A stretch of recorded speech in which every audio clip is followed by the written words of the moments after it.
has more than 70 state parklands, more than 100 species of fish, more than 400 species of birds, and more than 1,500 species of native plants. We do. You need more numbers? Go online to the Game and Parks website, outdoornebraska.gov. Question for you. Planning to be on the water this season? Great. But remember, wear your life jacket. Keep in mind that most people who drown in boating accidents are not wearing theirs. It's like I tell folks all the time, life jackets, they float, you don't on the water, so why wouldn't you be wearing yours? Please think about that and be safe. I'm Greg Wagner with the Nebraska Game and Parks Commission. Motley Crue, Def Leppard, the World Tour. With special guest, Alice Cooper, August 13th, Charles Schwab Field, Omaha. Tickets on sale now. Get access to preferred seating with your Citi card. Get tickets at Ticketmaster.com. Motley Crue, Def Leppard, the World Tour. Hey everyone, Josh Peterson here from my friends at Miracle Hill Golf and Tennis. They have a brand new club fitter, Mark Bauman, their master club fitter at Miracle Hill Golf and Tennis, and he is fitting both Callaway and Titleist equipment. Plus, how about this? Demo events on Tuesday nights as well as Saturdays where you can try out the equipment and then schedule your own personalized fitting with Mark to get that equipment ordered. Give him a call today at 402-498-0220, Miracle Hill Golf and Tennis. Hi, everybody. Kent Pavelka here to talk about your local concrete experts at Everlevel Concrete Repair. Now, if you have cracked or uneven concrete, Everlevel can do it all with their complete repair solutions. They fix cracks, lift sunken slabs, and protect the surface, all at a fraction of the price compared to replacement. And better yet, they offer long-term transferable warranties. I'm so glad I chose Everlevel for my driveway. Give them a call for your free inspection. That's Everlevel, Everlevel, Everlevel. Try saying that 3 times fast. Let it fly. Your elevated sports bar experience. KOZ and Bellevue, Omaha, Council Bluffs. This is 1620, The Zone. A crossover is crossover dribble. sing for the crossover. Kyrie Irving, crossover in the lane. One of the most famous crossovers of all time. Behind the back, an ankle breaker on Chris Paul. Crossover. Double crossover. The crossover continues to evolve. When you do that, I can't hear it. When you jiggle the button. Oh, yeah, I turned on a little before. I'm sorry. Yeah. So I didn't get to hear the final crossover. I apologize. I should just let Josh. For his cue, yeah. I should know. just let Josh put. I was put me on. excited. All right. Well, you're new. I just like when the button works. So I just. That's why it doesn't work, because you jiggle. No, it's not Yeah. me. It's not me. The crossover is brought to you by Everlevel Concrete Repair in Omaha at everlevelconcrete.com. Yes, It's it on is. your voice. You know, I don't Do you get know. cold? You sleep with the air on? I don't. Well, yes, I slept with the With air the window on. open as well? No window open. But All right. I don't know. Something in here. Hard living. Did you take some allergy medicine? No, I'm on a steady diet of ibuprofen fixes everything. Okay. And Typically does. we're TBD on this one. Okay. We'll see what happens. How many cigars on the course? No cigars. Really? No cigars. That's not the reason my voice is. It's just it's You never- either you- a sickness or allergies. You did not put any tar between your lips? No. Okay. No. Nope. I don't do anything like that. Dang, these were good stories, and now they've been squelched. No, I think it's just I'm mildly sick. Mildly sick. Oh. Okay. Let's hope it stays Well, mild. let's Yeah. see.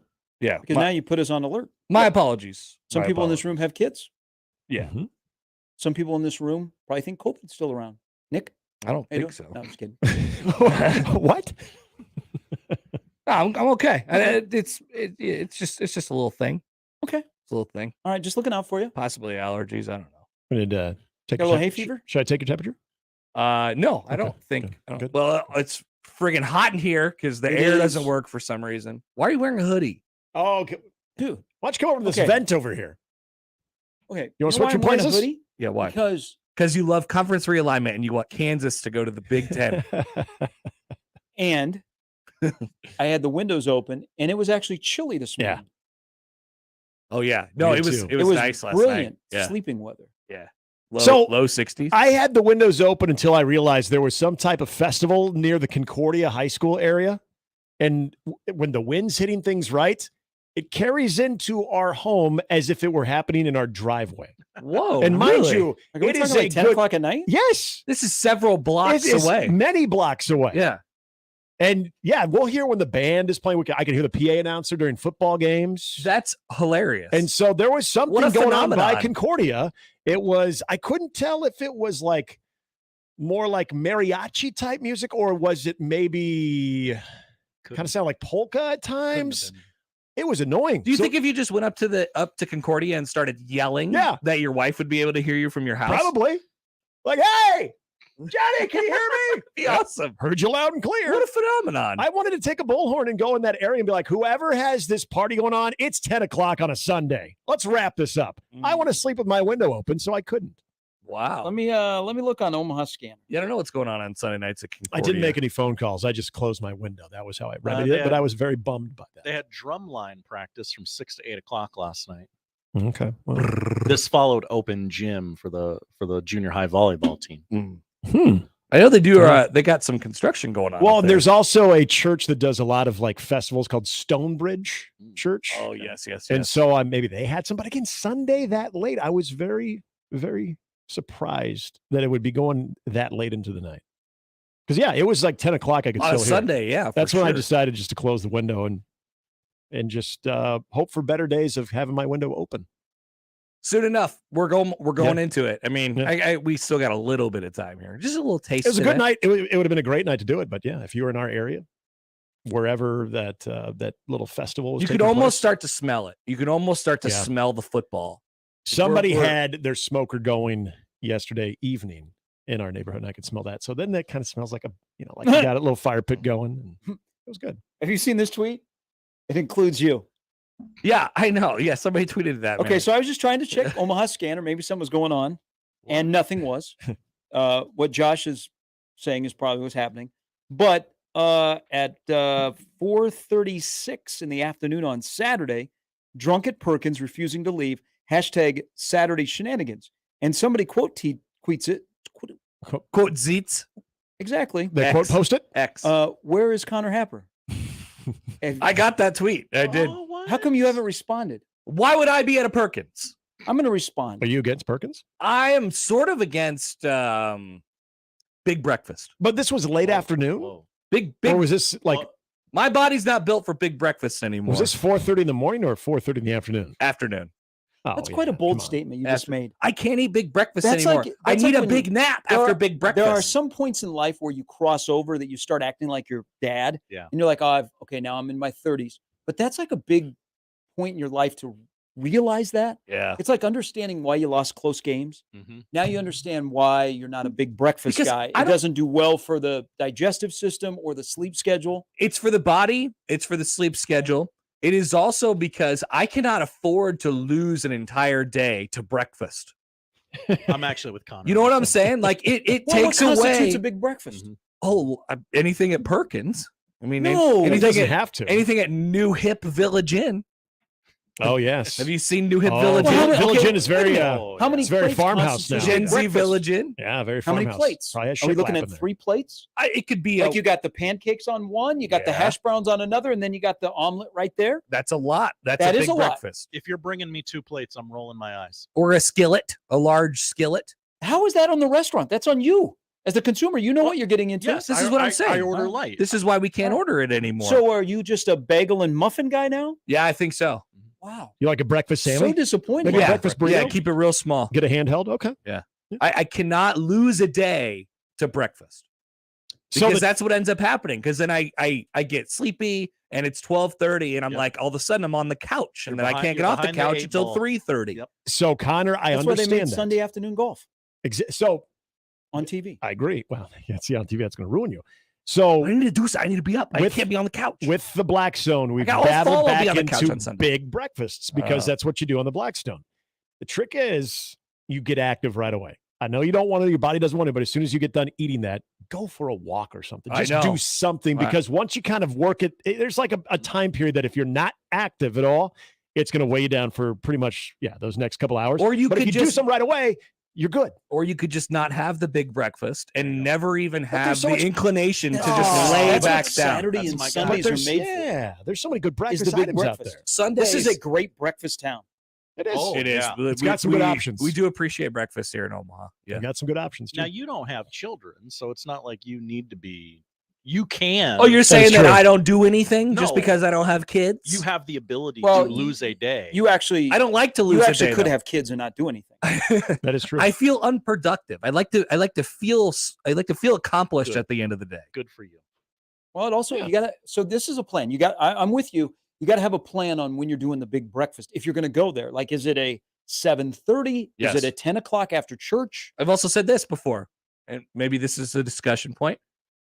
Brunch, overrated. Whoa. People keep talking about brunch, and I'm just like, yeah, I get it, but I'd rather have lunch. Yeah. Just give me lunch. I like breakfast food enough that brunch is for when I oversleep. But the definition of brunch kind of gets lost because something gets all you can eat. yeah, I yeah. know. In some places you go to, Bottomless it's- mimosas. brunch is not much different between breakfast and lunch, depending on when I come in your restaurant. Agreed. It's usually just Yeah. breakfast food. It's really a confusing part of America. There's people that now have brunch menus, so you can actually, like at noon, order A off the sandwich. breakfast menu, which is fine. That's Just good. give me a Now- club sandwich. glad There are some places where they serve a really good breakfast in this town that I would love for them to have an all you can eat. Because I'd Oh, like to boy. sample multiple things off the First Watch menu, Scary. off the Breakfast Club menu. But would it take away from the quality of that meal if they're mass producing it to a buffet? Just one day a month, sell tickets in advance. Because you basically have to sell tickets in advance to get into First Watch. If you don't time First no, Watch it's right, big time. like on Sundays, depending on church, Oh, post church, You're done. Yeah, don't even because think about that's what we do in Omaha. Show me in Omaha, and I'll show you a picture of an Omaha family at a breakfast spot after church. That's Yeah. why you got to go to our friends at Early Bird. Multiple locations. See, I they'll love get Early you Bird. in. Yeah. Early Birds breakfast nachos. But no, Early Bird is So busy. good. Yeah, I early mean, you're- bird's super is, busy. But the Early Bird is a place that you'll wait if you they go Yeah. 15. But to you really have to 35 do minutes. if you're going to big breakfast. You have to like get in there before 7:30. That's what.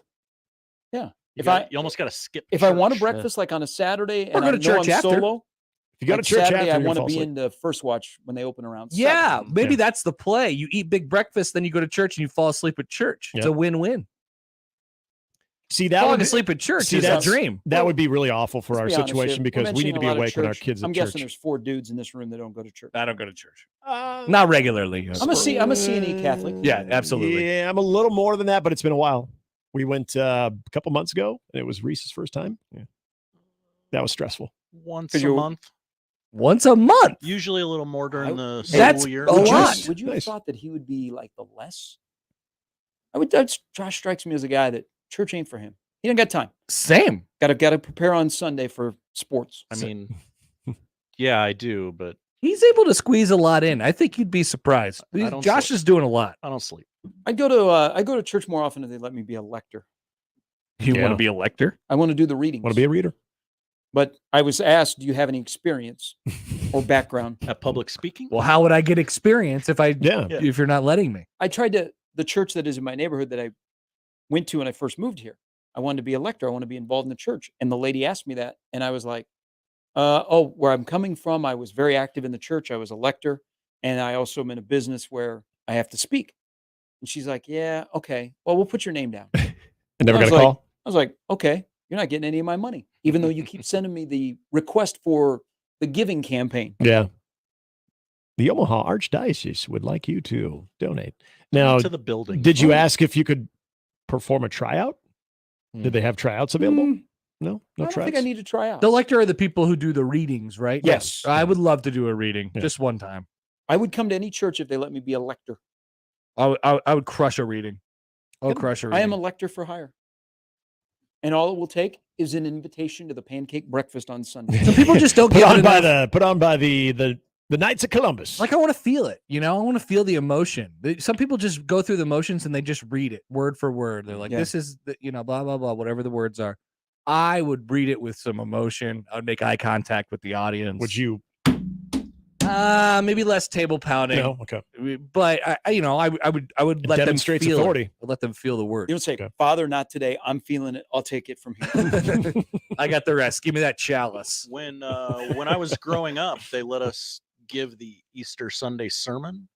What? They let Just randomly? the kids do that. It was a separate service. It was like before the Oh. actual. Oh, So- the kids service. Okay. So they knew what they were getting. So when it you wasn't showed up like to that. whoever would like to come up and speak. No, you had to volunteer beforehand, prep it out. Just and random. I took it as a moment to work on my stand-up comedy routine. Of Did course you did. really? Wait, how old were you? Hey, You did a Junior sermon high at school. Easter. what's the best joke? Several What's the times. best joke you did? What was the point, Josh? What did you want to say to I don't- people? I don't know if I mean I can say it over the air. It's just kind of blasphemous. That's okay. Oh, it's There's fine. a lot of things that are said on this radio station. It was a variation, mostly of- between of 2 and a- 6. Conferences should be regional.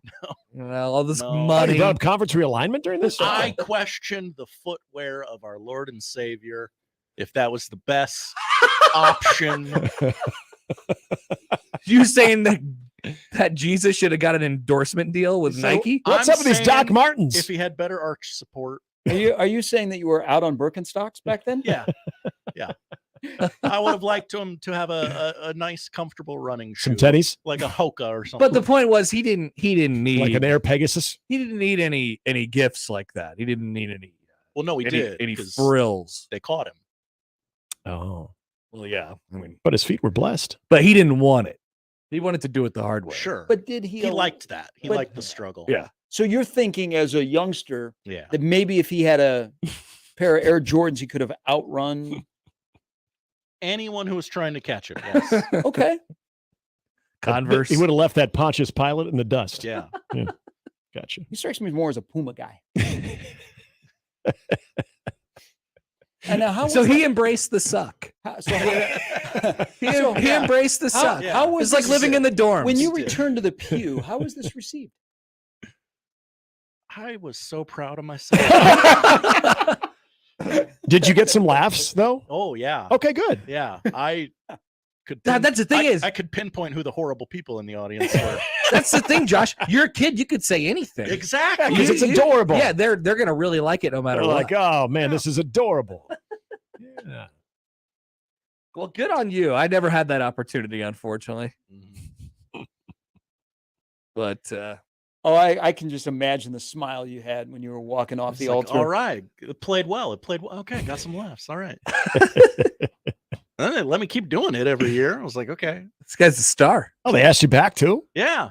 Yeah. I wouldn't have asked me back. They're like, what is young Josh going to come up with this year? No, I think it was one of those things where they needed 3 kids and Yeah. only 2 volunteered every Oh, year. So okay. like, well, okay, we'll let Josh do it. Get him back in there. The kid's not shy. Were It's you half in- the battle. so you did that instead of like being in the choir for a minute, or Yeah. Okay. I can't carry it too. good move. Good move. Hey, I You brought need this to be the up. star of the show. I brought this up on our show of all the things I learned this weekend. And this is from Rob Anderson that the Bahamas no longer accepts pennies. I saw that. Yeah. Whoa. Is there a reason behind it? Do you have pennies? What do you do with your Yeah, pennies? don't. Okay, so- yeah, he does. But I can take So- them to the Dude, I store have and use literally them. thrown pennies away. Yeah, I don't. in the I, trash can. I don't mess with pennies. You know that no wonder you've had no luck with your baseball team. No, you're supposed to like drop them on the ground and No, then you litter don't, them. no. You don't drop them on the ground. Like if people You have- put if them on the there's a ground pen- heads up. No, if there's a penny on the ground, don't you guys stop and pick one up? No. I always do. No. It's You weird. guys don't believe in that stuff? Nobody wants the penny. Nobody needs Well, the nobody penny. wants the penny, and we just collect the penny. But the penny on the ground could bring you good luck. We should outlaw pennies. We should be like the It's Bahamas. weird, man. It's weird. We should be like the Bahamas. No, No, we don't need no. those. We don't We usually carry just cash do anymore. nickels while we're at it. Who cares about those? True. Like I said, the only time I'd ever pick up a coin would be a Sometimes quarter. you can go to a vending it's heads up. machine, a vending machine that is old school and does not accept credit cards. Sometimes things are 55 cents, so you need the nickel. Yeah, but does anybody have the nickel? A dime, I could see. Maybe a dime, and then you get the nickel back. A dime, I could see.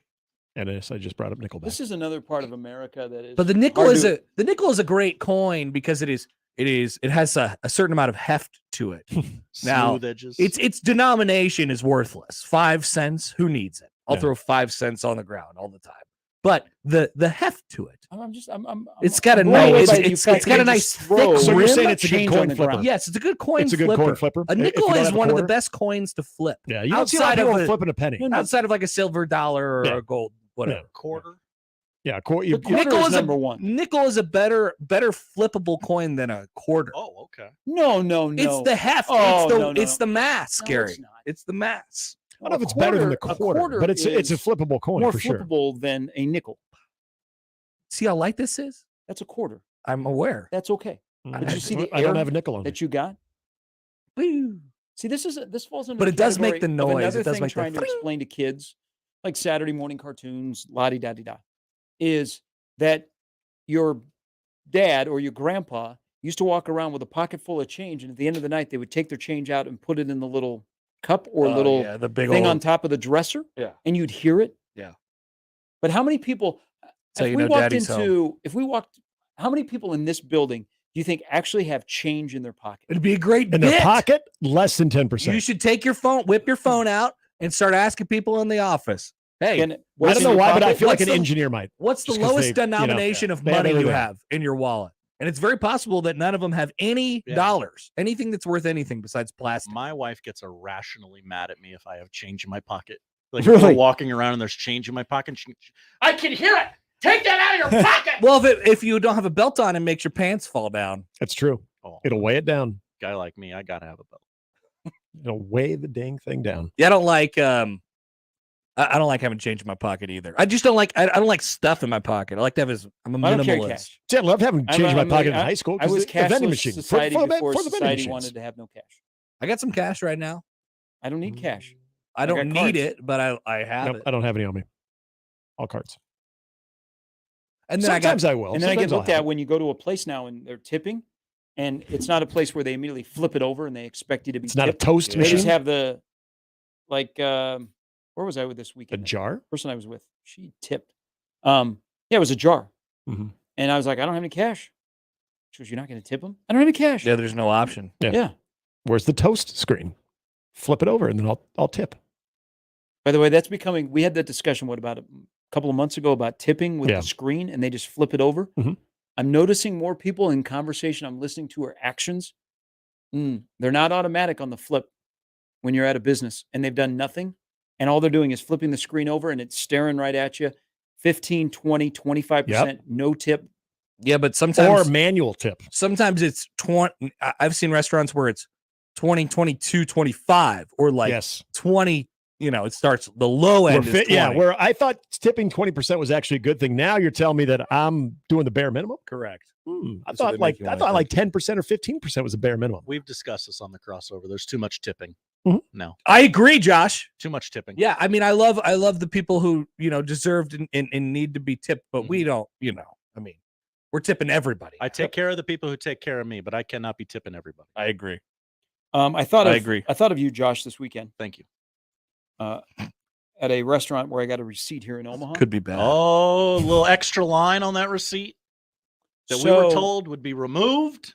Yeah, wasn't that so? Josh's favorite politician, wasn't that like a campaign promise? It was a campaign but, promise. But I You are asked somebody correct. about it that is kind of in that world. Do you know the city of Omaha made $40 million on the restaurant tax last year? There's Ooh. no Yeah. way that's going away. Yeah. Damn. But if you I look at your actually agree receipt, with that. it's one of the first times I've looked at the receipt and seen the Omaha restaurant tax because it's what, line 4 or tax 4? it's on there. Yeah. Yeah. It's like 2 cents or something. Yeah, 2.5%. There's no way that's going No away. way. No way. Why would it? Why would you? And that was promise supposed to never go. even That was noticed supposed to it. go away like what, 7 years ago? Yeah. Jim Settle, boop, out. We're gonna get rid of it. People will vote for me. Now it made $40 million last year. Yeah, it's never going away. I mean, It's it's never going free away. $40 million What is that every $40 year. million going to? But if somebody like is Not not from here construction. and has never heard of Omaha having a restaurant tax, do you think if they asked what that tax was, the server or the owner, well, the owner would, but the server would know how to explain it? Probably. Oh, probably not. There is a post on the Omaha Reddit page, probably once a week, of somebody who posts a picture of their receipt and says, Oh, really? "Hey, I'm from out of town. What is this tax for 2.5% on my receipt mean? Like, it's only 2 cents, so I don't really care. But what is it?" And everybody tells them, "It's a restaurant tax. We were told it's going away. It's fine. Don't worry about What it." was the original intent of bringing that up? Like, what was it supposed to fund originally? Like, was there anything specific, or is it just like here? It's a here it great is? question. I don't I don't know. remember. I wasn't living here. Just This remember, has always been. It's just kind of something you. They had assume. to- yeah, they just had to to remember. sell it. Yeah, well, They- it is what it is. I can't do anything about it. But they had to like sell it to the city at some point and say, "Hey, this is going to fund something." And now, It's going to keep our restaurants in place. yeah, now it's just there. That's a good question because I do remember at the time, like I want to say there was a reason. Like we were going to. Yeah, there was Right. there was we a were reason. going to fund one thing with Yeah. it, and I forget what that one. And thing Connor's right. was. Yeah, you're not. That's not getting passed without some type of intent. Yeah, like you got to have something to do. What's the purpose of this? I don't know. We just figure we can all make money in the city. The- It'll go back to the The roads. vision. No, check year- it out. If you just save $40 million a year, we put it in a big old pot. and then we're going to We- build a streetcar. We could all do something cool That might with have been it. That might have It's been like every time somebody like says a bad word in the room or something, you put like a quarter in Yeah, the jar. yeah. At the end, we go get a nice dinner at the end of the year. Texture Bernie says, as I've been traveling for work, starting to see more of the restaurant tax. Aaron says that he says I'm almost sure it was for the baseball stadium. That would have been my Oh yeah, guess. you're right. That is it. That's exactly what Hey, it was. we don't want to lose the College World Series. Yep. We all got to get in on this. That's what it is. Yeah. You're right. So why not It was for tax CHI the Health people Center that live here or year-round? Charles Schwab Field. Yeah, yeah. It was a way to like not basically. We're not going to raise the taxes, but we're going to introduce this new tax. But you'll never notice it. But it's going to go into the stadium, and we will have the College World So Series this is back for to years back. to come. I believe it was so cops, the cops and firemen, the pension, police and fire pension. Okay. Oh, I see, and then that's where you can easily get on board with that. Yeah. That's fine. I'm okay with that. So when I saw it this weekend, I thought of you, and then someone told me that that's never going away in Omaha because they make so much money. Never. Why would it? yeah. It's there. We're used to it. Mhm. It ain't going. What a silly thing to promise. That's how I wanted to start the week. I Almost- saved that for you. I was Almost going to like, text you the other if day. I'm elected class president, I will ban homework. Nice. What a great platform, Josh. Yep. Do some more stand-up comedy, and you got my vote. Homework is optional. Also, the Burke High principal posted a photo of the cafeteria, which is the room that houses the Burke High Hall of Fame. My picture mysteriously absent. Still not in there. Wow. I'm working all the hits in today, baby. Josh has got like 3 things he says on every show. When is Omaha Burke Alumni Day? What game is Alumni Night? Great question. That's Yeah. my 20-year reunion. Put Josh in the this Hall year. of Fame. I live here, and something. I mean, it's really municipality based. Streetcar, whatever it needs. A wild card. I care about my city. He cares about his city. That's what Josh does. All right. Well, you guys have a great afternoon. Enjoy your day. I'm just looking at some of the most recent inductees into the Burke Hall of Fame. Oh yeah, Josh is next. I'm more famous than any of those yahoos. Yeah, there was a guy that landed on the moon, I think, here. Josh went to the moon. Oh, he just worked at NASA. Yeah, that's not going to the moon. Josh took the, took Never the mind. show to the moon. To the NASA, moon. though. This show is bounced off of satellites all over. It's true. outer Josh went to space. the moon. Yep. All right. See, I didn't. Bye-bye. See you guys later. This is I'm so glad I teed him up for you. Oh yeah, no, he's always ready. That's good. Yeah. He's strapped. He's got the ammo. Just need that little spark and then a piece of dynamite, baby. The crossover is powered by Everlevel Concrete Repair in Omaha at everlevelconcrete.com. We will come back and start things off next. That's the crossover. The Connor Happer Show is next on 1620 The Zone. Your Omaha area forecast from the Godfather's Pizza Weather Center and KETV News Watch 7 on 1620 The Zone.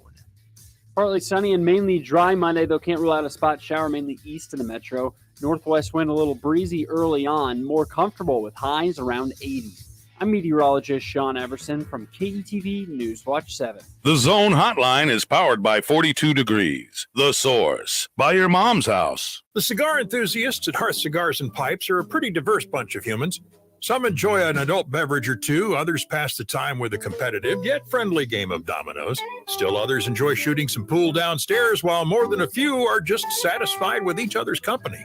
The common thread with all of them is the awesomeness that is their favorite cigar from the humidor.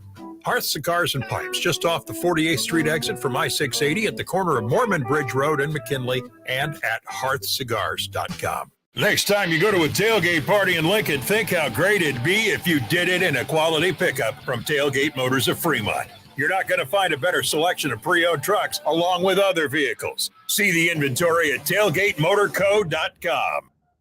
Day by Day is a new documentary about Tom Osborne and the Nebraska Huskers' decades-long pursuit of a national championship, featuring interviews with former players and coaches, as well as famous fans like Peyton and Archie Manning, Larry the Cable Guy, and numerous NCAA and NFL legends. Day by Day is the riveting untold story of one of the most dominant, celebrated, and controversial football teams ever. Opening in theaters on August 11th. Visit daybydaymovie.com for details.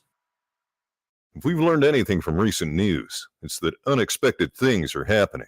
Your gut tells you there's something very wrong going on, and all the evidence suggests that there is. Government emails are hacked. There's talk of how to fight World War III, and trade of grains and food are being disrupted.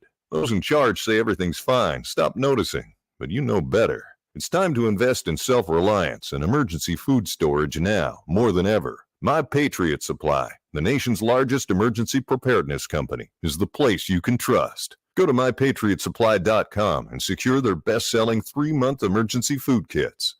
Each contains tasty breakfasts, lunch, and dinners, averaging over 2,000 calories per day. Get at least one food kit for each family member. For a limited time, save 25%, plus get free shipping on all their 3-month emergency food kits.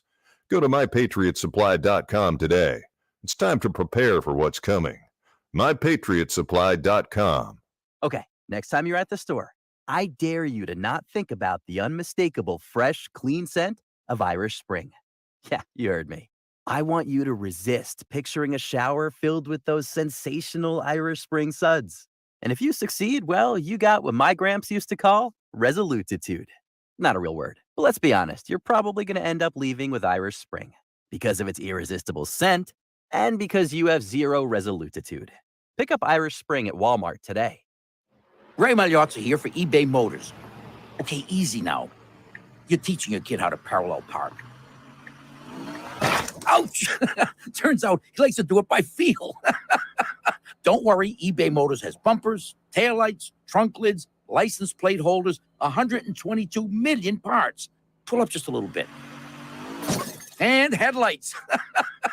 They've got lots of headlights. Get the right parts at the right prices. eBay Motors. Let's ride. If you're hiring, it can feel like you're trying to find a needle in a haystack. You can hope the right person comes along, or you can just use ZipRecruiter. And now you can try it for free at ZipRecruiter.com/radio. In fact, ZipRecruiter has helped a lot of business owners find their needle in a haystack, like Marco, president of operations at Telly Tires and Auto Centers. Because Telly Tires has grown a lot in the last few years, Marco needed to hire everyone from a receptionist to a store manager to a head mechanic. ZipRecruiter helps me find all the right people, even the most difficult jobs to fill. ZipRecruiter helps me keep my business running. Take it from Marco and millions of other businesses who've used ZipRecruiter. ZipRecruiter can help you find the needle in the haystack. See why 4 out of 5 employers who post a job on ZipRecruiter get a quality candidate within the first day. And right now, you can try ZipRecruiter for free. That's right, free at ZipRecruiter.com/radio. That's ZipRecruiter.com/RADIO. ZipRecruiter.com/radio. ZipRecruiter, the smartest way to hire. Hey everyone, Josh Peterson here from my friends at Miracle Hill Golf and Tennis. They have a brand new club fitter, Mark Bauman, their master club fitter at Miracle Hill Golf and Tennis, and he is fitting both Callaway and Titleist equipment. Plus, how about this?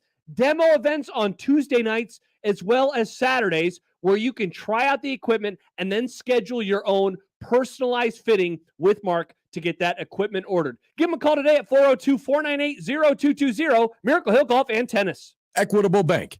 We take banking personally. EquitableOnline.com. It's the Connor Happer Show with Connor Happer and Josh Otson. Let's get ready to rumble. Licensing of the phrase "let's get ready to rumble" just over the last 7+ years internationally is grossed approximately close to $400 million in retail sales. Really? You guys look like, what do they look like, Jimmy? Dorks. They look like a couple of dorks. On 1620, The Zone. All right, good morning. Welcome in. Happy Monday. It is the Connor Happer Show. You're on 1620 The Zone and on 1620thezone.com. I am Connor Happer. Josh Hodson is here as well. Hello. Josh for mayor, as always. I live here. A few poll questions up already that I think are pretty good at Happer Show. Can you almost smell the football coming? Can your body handle a big breakfast? Should we outlaw pennies? Best coin to flip? And are you a belt guy? We already got a response from Joe on are you a belt guy? I have zero ass, so absolutely have to wear a belt. Same here, bud. Yeah, I don't know, it's just part of the routine now. I assume most people are, but we'll find out via our very scientific research in the Happer Show poll questions, which you could find on Twitter at Happer Show. Welcome to a Monday show. I apologize for not being here on Friday when college football exploded. That was just luck. That was just the luck of the draw. I have that day off every year. And it all blew up right in front of our faces with the but not to be, at least somewhat some doubt in the morning as to if it was still going to blow up. What about 8 o'clock rolls around and there's some reports that are floating out there that say, yeah, I don't know if this thing's going to get to the finish line as far as the defections from the Pac-12 conference are concerned. And 9 o'clock rolls around and something has changed drastically in Oregon and Washington are the first off to the Big 12. And then a matter of about 6 or 7 hours later, Arizona State, and Utah were off to the Big 12. And the Pac-12 was left with 4.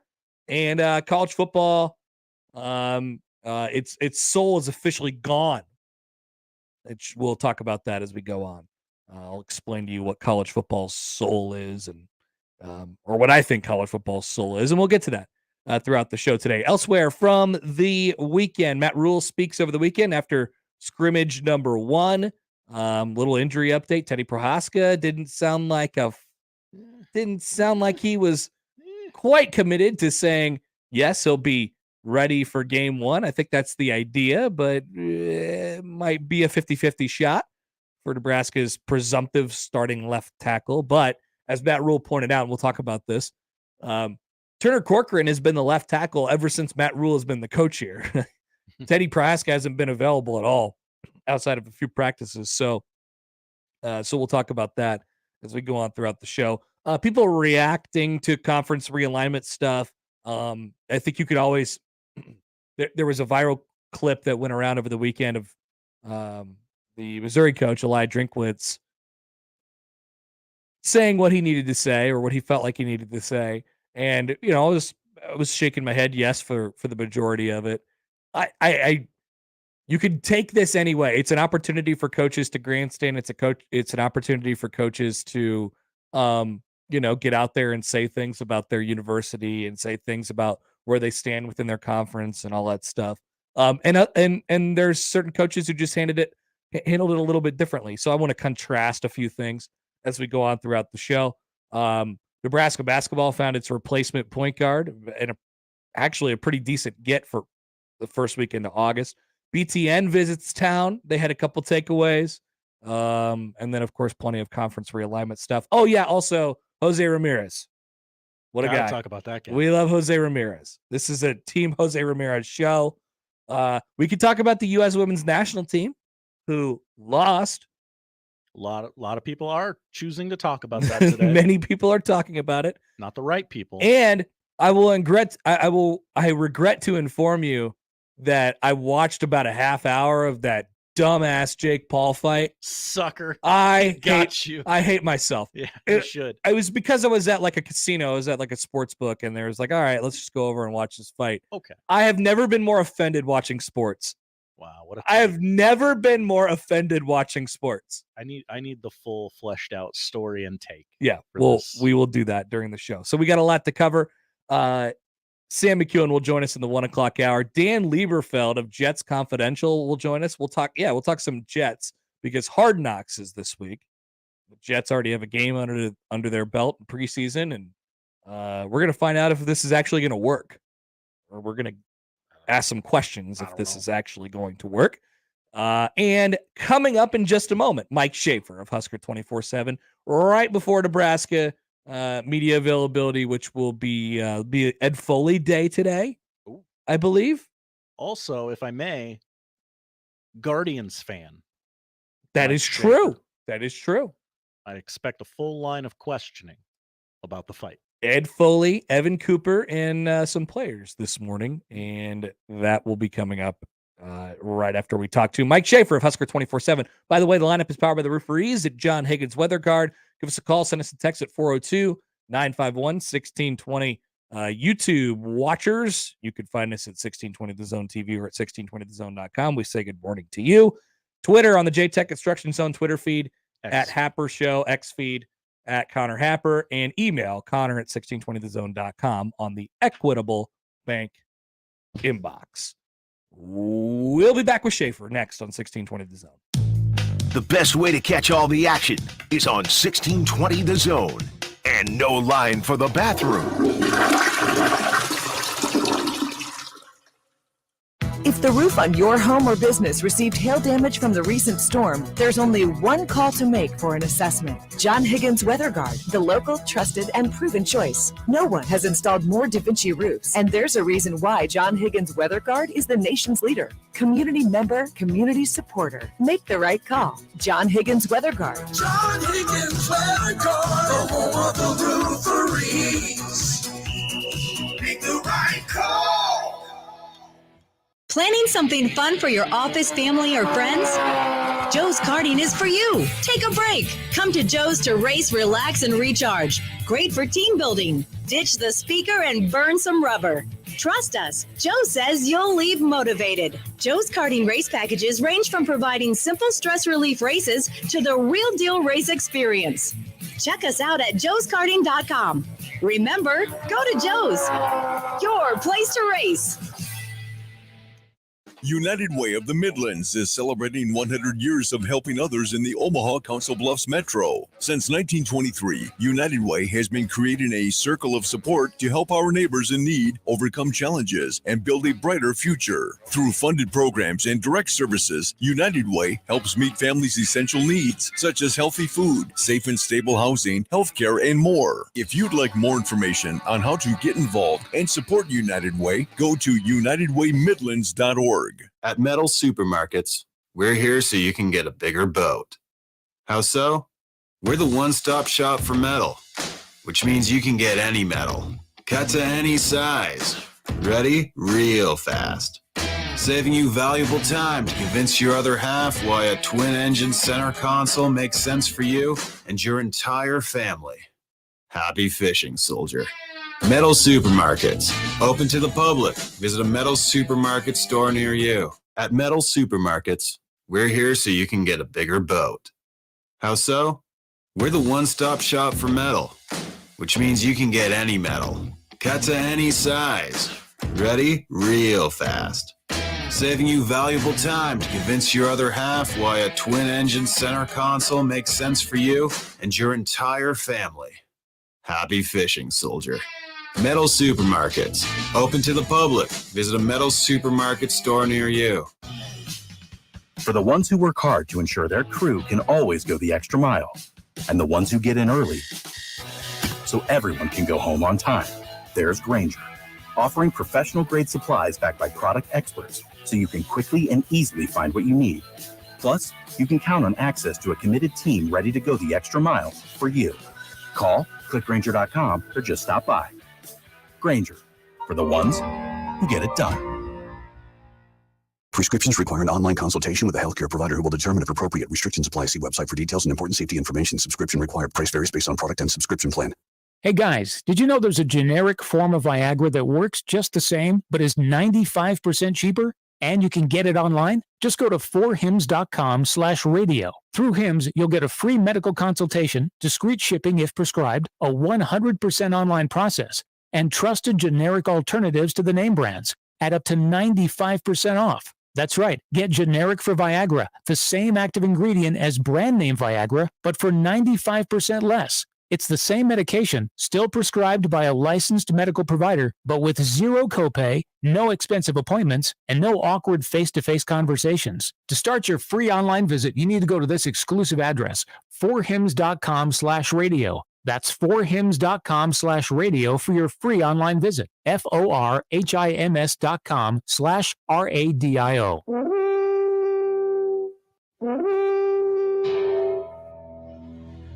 come the Guardians. Yeah, I have statistics to back up that we have people that listen. Mike Schaefer. Anytime there's sort of a debate as to who can do something, Happer would always put his name forth, for sure. Husker 24/7 on the Connor Happer Show on 1620 The Zone. I could be a star. And we're joined on the 42 Degrees, the Source Hotline by Mike Schaefer of Husker 24/7. Schaefer, good morning. How are you? I am doing well. I don't know about that echo in the background, but I am doing well. Okay, is it still there? Are we good now? It's totally gone now. Okay, fantastic. Okay, so we got to talk. We got to talk tail of the tape here. Jose Ramirez versus Tim Anderson was a fight that I got to be honest with you, I didn't know I needed in my life, but I really did. I would like to focus on as I like to always, the hubris of one Tim Anderson, who thinks so much of himself that he decided that he was going to put his dukes up like he's an actual boxer and then get immediately jacked in the face by a guy who's 4 inches shorter than him and, looks significantly less athletic. That was a very, very enjoyable experience watching that unfold on Saturday night. Yeah, it fascinates me because there's just certain people that, regardless of their size, you don't mess with Jose Ramirez. That guy has definitely been in scraps before and carries himself like he's 7 foot tall. Yep. Even though he's probably closer to 5'7". So it made no sense to me. Okay, you're gonna fight somebody. That's probably not the guy you want to fight. All right, but Tim Anderson, I guess this has been a long time coming. Not a big surprise to anybody that is a fan of an AL Central team. Tim Anderson's probably the least popular player in the division. I know he would be with Cleveland. And, the more that stuff keeps coming out, apparently he had to be told by the umpire at some point on Saturday before he got knocked down to stop chirping at Gabriel Arias because the stuff he was saying was so unsavory. The umpire was, embarrassed by it. So then I guess Jose and Cleveland just had enough. And 3 games of Tim Anderson is a lot. They only made it to 2. And they threw down. And Jose finished the fight, as you would expect from Jose Ramirez. It seems like he's not even liked by his own team, which is They want nothing to do with it. Right. If someone had knocked down Jose Ramirez, you'd have 25 Cleveland Guardians, going after whoever it was. They're just let's just get this guy off the field so we can get back to losing baseball games. And so, it was a bizarre sequence of events, but it was just made even funnier. You have Jose Ramirez after the game through his interpreter talking about how he and everyone else is just tired of Tim Anderson disrespecting baseball. So he told him to just disrespect baseball one more time, and he did. And, he got a right hook for his trouble. Yeah. We haven't played the Tom Hamilton call yet, but how on brand of you to immediately make that available to the Twitter audience on Saturday night when everybody was seeing it for the first time. It was a perfect call. Tom Hamilton is still the best. I say this with full acknowledgement that I could not be more biased because he's been the voice of the summer for me going back to 2007 when I first got Game Day Audio. Tom Hamilton is in an elite class of what he does as a play-by-play person, and his ability to just shift from calling a baseball game to calling that like it was a prize fight was just absolutely amazing. And it's just Cleveland is through another terrible summer. And, I got to be relative here, relative to what you experienced for a terrible summer, but a terrible summer for itself. And, this is going to be among the highlights. I'm just so happy for him. For as badly as I want a World Series for myself, I want that guy to be able to call one because he's called 3 of them. They haven't won them yet, any of them yet. And I want it for him. He's such an institution for Cleveland baseball that it makes me happy when other people realize that this guy is out there and is so good at what he does. You're right. You nailed it. The seamless transition from, normal baseball play to prize fight was, amazing. We'll play it tough. And then the Down Anderson, like I want that as a ringtone. I just want that as a ringtone. I just want to hear him just say Down Anderson so good. multiple times. Oh, man. All right, let's talk some Husker football as you're headed over to practice right now. We'll hear some Ed Foley today. That should be exciting. Some Evan Cooper, I assume some players as well. So I was going to ask you sort of who do you feel like players-wise has maybe won the first week or so of camp here? And I think we got one that emerged on Saturday, and that would be Isaac Gifford, who I don't know, he doesn't get like asked about a whole lot, but whenever Matt Rule starts talking about Isaac Gifford, and this is now a couple coaching staffs in a row, they're like, wow, I mean, this guy's really going to be a player for us. And it sounds like he's even gone up another level this offseason. Yeah, you know what was really stupid? When Isaac Gifford was a recruit, we weren't just all like, yeah, this is not going to fit. Schaefer, I mean, we talked about this a lot when we were doing a show together at the time, and I was doing a lot of Lincoln high school football games, and I said, I don't really care where you put him. We talk about size and whatever. This guy can play football. Nebraska should offer him immediately. And, there's something to be said for being one of those guys that kind of falls between the second and third level because it kind of makes you so unique that you have things that you can do in the current era of football that can be really helpful. I mean, he can cover running back. He can cover a tight end. You can bring him up in run support. Like, he has the ability, and I'm sure that Tony White's excited about this chess piece in particular. And I'm not remotely surprised. I mean, I want to say that I talked highly of Isaac Gifford this spring because I just, you just felt like this is someone that was going to fit really well into things. And then it's just a family lineage. I mean, Luke Gifford's one of my favorite Huskers that I've ever covered. He's one of those guys that just whatever the team needed, he was going to get done. And I think Isaac's the same way. I mean, they're just cut from that same cloth. Isaac's probably a better athlete, even though Luke has the better measurables, and that's hard to believe. But he's just a great college football player to have on your team because you can do a lot of different things and utilize values there. He can help you on special teams. He can help you in a variety of ways. I'm not surprised that he's one of those, names that's just kind of jumped off here in August. And it probably shouldn't have taken as long for us to just acknowledge this guy was a scholarship player from the day that, you got the blue shirt or whatever it was, gray shirt. Yep. I mean, we just known he was going to be a contributor at Nebraska. Everything lined up in that direction.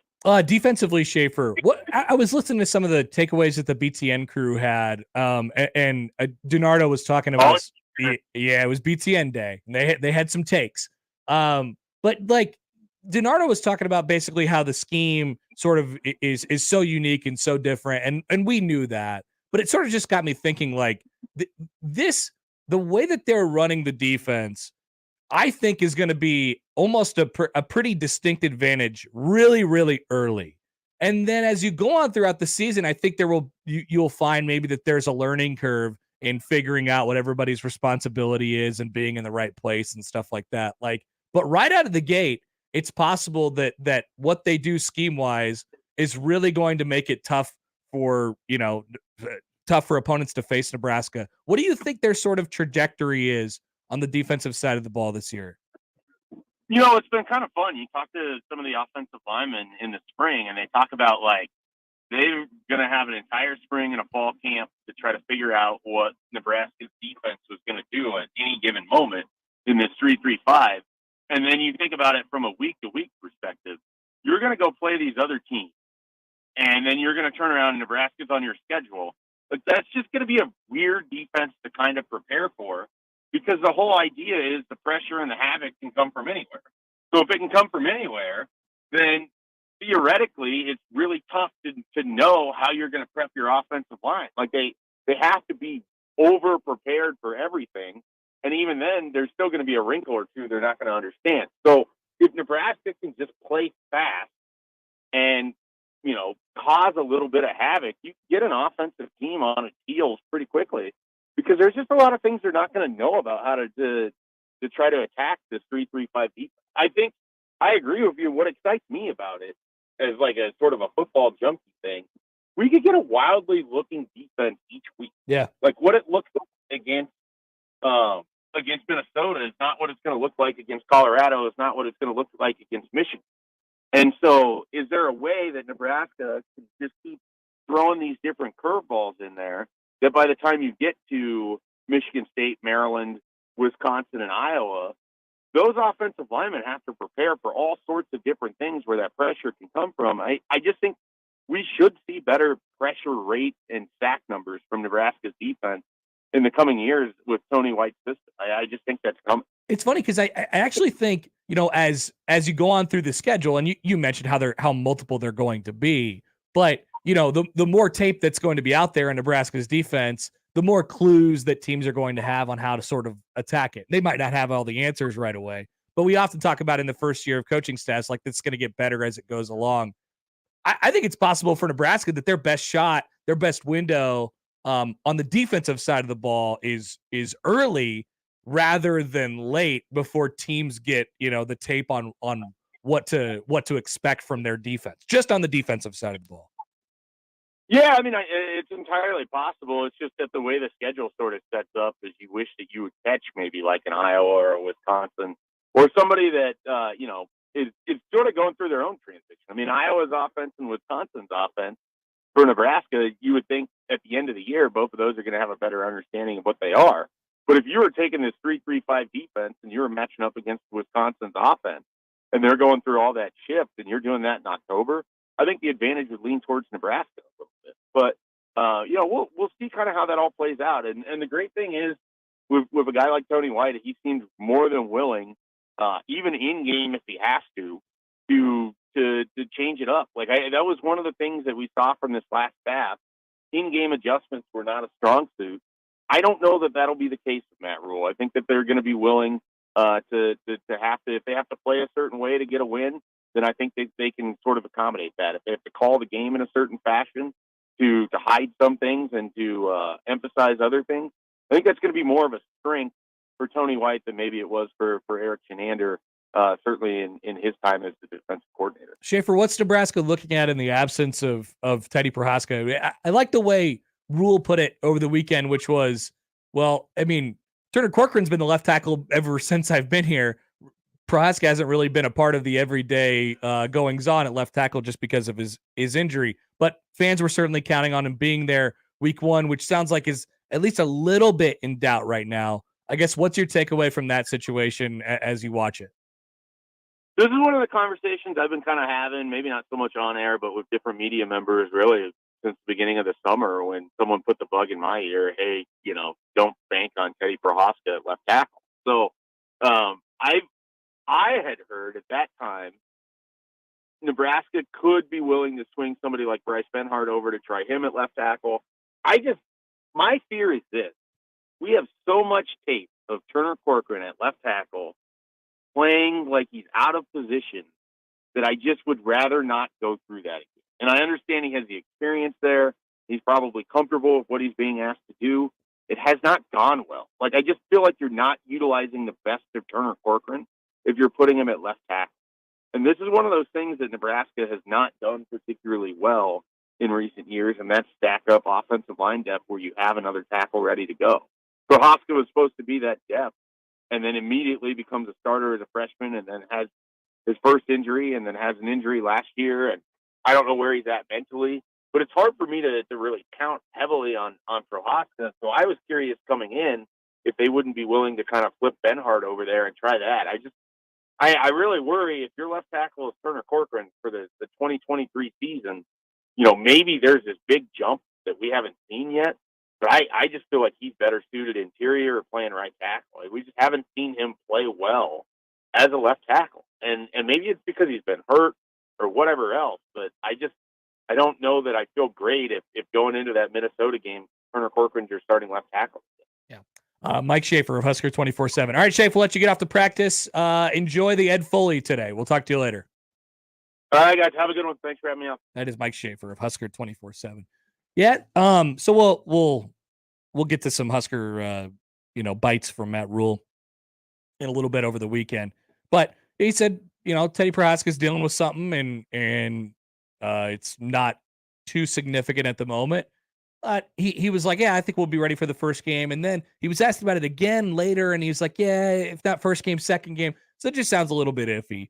And it does sound like Nebraska's plan right now is to sort of approach it with the idea of, all right, Turner Corcoran is our left tackle. And that's the rub. And that's what Schaefer brought up. Like, we've seen a lot of Turner Corcoran at left tackle, to say, man, I just don't know. I just don't know how this works. And I'm interested if they don't have other options there to at least try out, or if they do, and they're just like, you know what, this is good, and he's performing well during fall camp. Like Rule mentioned, we'll play this a little bit later, but I mean, Turner Corcoran's been the guy ever since Matt Rule has been the coach, so he only knows it the one way. Obviously, Nebraska needs Teddy Prohaska back, but they do have to take it slow with him. There's no doubt about it. We got a YouTube comment from Dion who says, best to not expect Teddy ever playing quality minutes ever. Yeah, I mean, it's been tough for him to stay healthy, right? It's been tough for him to stay healthy. Now maybe there was some mismanagement on the last staff, maybe. And I think the idea is you don't want to rush him back too much here.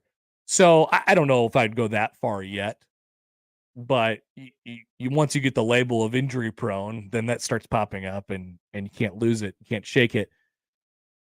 It's best to not put too much pressure on that guy's shoulders. So we'll see how the next three or 4 weeks play out for Teddy Prohaska. It's certainly something that we'll be watching.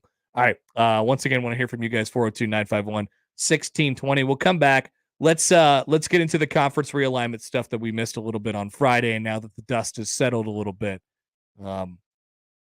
If we all felt what it was like to have your soul sold at an auction that you can't participate in. You have no bidding power. You can't say, it's just gone. That's what I think. And I'll explain to you coming back here what the soul of college football is and why it's lost when we return on 1620 The Zone.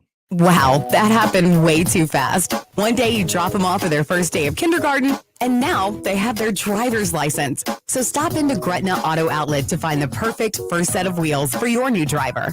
At Gretna Auto Outlet, you'll find a great selection of quality cars, trucks, vans, and SUVs with financing available to nearly every buyer. Take a look at GretnaAuto.com or swing by Gretna Auto Outlet just north of Nebraska Crossing on Highway 6 in Gretna, Omaha's next door neighbor. Many people go back to the dealership out of habit or because they think the dealer is the only one who knows how to fix their car. At Omaha Car Care, we offer a better option. We have ASE certified technicians, the technology to service any vehicle, and free loaner cars. The dealer will sell you a package of services. We'll provide the service you want for your car as your trusted partner. I'm Rick Betker, owner of Omaha Car Care, and we'll be along for the ride. It's the most time-honored tradition to start the weekend, grabbing a cold one from a local Nebraska brewery. Let's be real here. It's hot outside, and you don't want to drink the same boring beer as those Hawkeye fans. Drink icy cold, Nebraska-brewed beer, cider, or seltzers instead. Each week, we're putting the spotlight on a unique Nebraska brewery with One Beer Friday. Share your brew on social media with the hashtag One Beer Friday, and you'll be entered to win a $25 gift card to a local Nebraska brewery. Nebraska is the good life with great beer. Click nebraska.beer to learn more. At Grainger, we're for the ones who pay attention to every little detail, the ones who fuss, tinker, and sweat the small stuff. Because you know the tiniest thing can make the biggest difference when it comes to keeping business moving. We get it. We're the same way, offering access to product experts to help you quickly and easily find what you need. So whatever your industry, you know you're always getting professional-grade products. Call, click Grainger.com, or just stop by. Grainger, for the ones who get it done. Air conditioning out? Don't sweat it. If you have a heating, air conditioning, or plumbing problem, you shouldn't have to wait for great service. That's why Thermal is available day and night for every heating and cooling issue. We have the fastest response time in the metro with the same great rate day or night. When you need great service fast, call 402-397-8100 or go to thermalservices.com. We'll be there soon, and we'll get you and your family back to being comfortable in no time. If you're hiring, it can feel like you're trying to find a needle in a haystack. You can hope the right person comes along, or you can just use ZipRecruiter. And now you can try it for free at ZipRecruiter.com/radio. In fact, ZipRecruiter has helped a lot of business owners find their needle in a haystack, like Marco, president of operations at Telly Tires and Auto Centers. Because Telly Tires has grown a lot in the last few years, Marco needed to hire everyone from a receptionist to a store manager to a head mechanic. ZipRecruiter helps me find all the right people, even the most difficult jobs to fill. ZipRecruiter helps me keep my business running. Take it from Marco and millions of other businesses who've used ZipRecruiter. ZipRecruiter can help you find the needle in the haystack. See why 4 out of 5 employers who post a job on ZipRecruiter get a quality candidate within the first day. And right now, you can try ZipRecruiter for free. That's right, free at ZipRecruiter.com/radio. That's ZipRecruiter.com/RADIO. ZipRecruiter.com/radio. ZipRecruiter, the smartest way to hire. Tell us how you feel on the J-Tech Construction and Solar Zone Twitter feed. Reach Gary, Nick, Connor, Josh, and John anytime on the J-Tech Construction and Solar Zone Twitter feed. Contact the official exterior and solar experts of the Huskers. J-Tech Construction at yourexteriorexperts.com. Let it fly. Your elevated sports bar experience. KOZ and Bellevue, Omaha, Council Bluffs. This is 1620, The Zone. Let's get back to the Connor Happer Show on 1620 The Zone.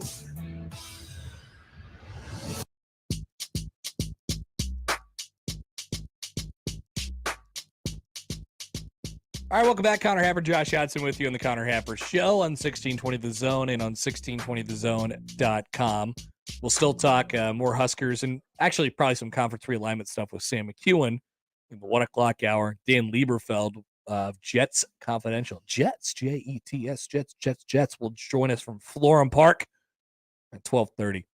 But let's get into the story of the weekend. The dust is settled, and now that it is settled, what was prophesized a few short weeks ago, and maybe longer extended than that, the Pac-12 is basically no more. It's certainly not the way it was before. There were 4 teams left. This all unfolded in a period of a few hours on Friday morning when I was not here. And I was just sort of refreshing my Twitter every 10 seconds or my X social media every 10 seconds, trying to see what was going on. And the way that the morning started out on Friday was that there had been some serious momentum going into the night, and that momentum had been lost as far as teams moving conferences. And the Pac-12 had increased its media, or Apple, I guess, had increased its offer to the Pac-12 conference for its Tier 1 rights. And it turns out they did. They got up to about $25 million. And that there was some momentum heading in the Pac-12's direction to stay intact, even after the defection of Colorado and the potential defections upcoming. We thought the first initial threats were Arizona State, and Utah. And then within about an hour of that, it flipped again. There was more meetings. There were some sources that I was doing a lot of reading over the weekend and last night, just of how that basically 3-hour time period went. Very close to keeping everybody on board. Ultimately, it just wasn't enough. And the first defections from the Pac-12 were Oregon and Washington off to the Big Ten. And then hours later, Arizona State, and Utah. It's tough. And there's been a lot of people that have been eulogizing college football this weekend, and I'll sort of join them. Does it make me sad? Yes. Does it make me sad that it's simply just not the way it used to be? A little bit. But I don't want to get it misconstrued. Like, I'm not complaining for the sake of complaining. I'm not complaining because I don't like the way, like, we can all adjust to this, and we will. It's a shame that it had to end this way, and I'll explain why in a minute. But obviously, we spend our think about this. We spend our summers arguing about who has the better TV deal and which school is getting paid out more from their TV deal now. When it used to be a lot more stupid and almost childlike stuff, like, who you playing in the non-con and rivalries and things like that. Just little, things that have changed over the years. It's being run by television. It's being run by a few people that don't, have the same interests in mind. They don't care about the sport as a whole. They care about survival. The conference commissioners and the school presidents care about survival, and they care, and it's a little greed too, and they want the most money. But I can adjust to the fact that things aren't the same as they used to be. I welcome getting better, and progressiveness, however you'd like to put it. But the problem that everybody has with this one, or I won't speak for everybody, I'll just speak for myself. There wasn't much reason for this. What was the motivation? What was the motivation that the Big Ten had to? I'm not putting this all on the Big Ten's shoulders, but bear with me for a second. What was the motivation that the Big Ten had to do this? The Pac-12 blew it. There's no doubt about it. They blew it so bad that they forced Oregon and Washington to beg at the doorstep of the Big Ten Conference. And ultimately, the Big Ten is culpable in a way because they decided to feed Oregon and Washington some scraps. Just like the clip from Succession with Hugo. They ultimately decided to do that. And that's what blew this whole thing up, or part of what blew this whole thing up. No blood on their hands. Though. Did they? Not a murderer. There's some blood. Not a murderer. There's some blood, Josh. Did the Big Ten ultimately, I mean, if we're talking about, once again, think back to what I just said. There's some people who are in the sport who are really in power, in control, who care about their conference only, or their school and their school only, and their survival. They do not care about the greater good of the game. So, did the Big Ten have the option to not do this? Of course they did.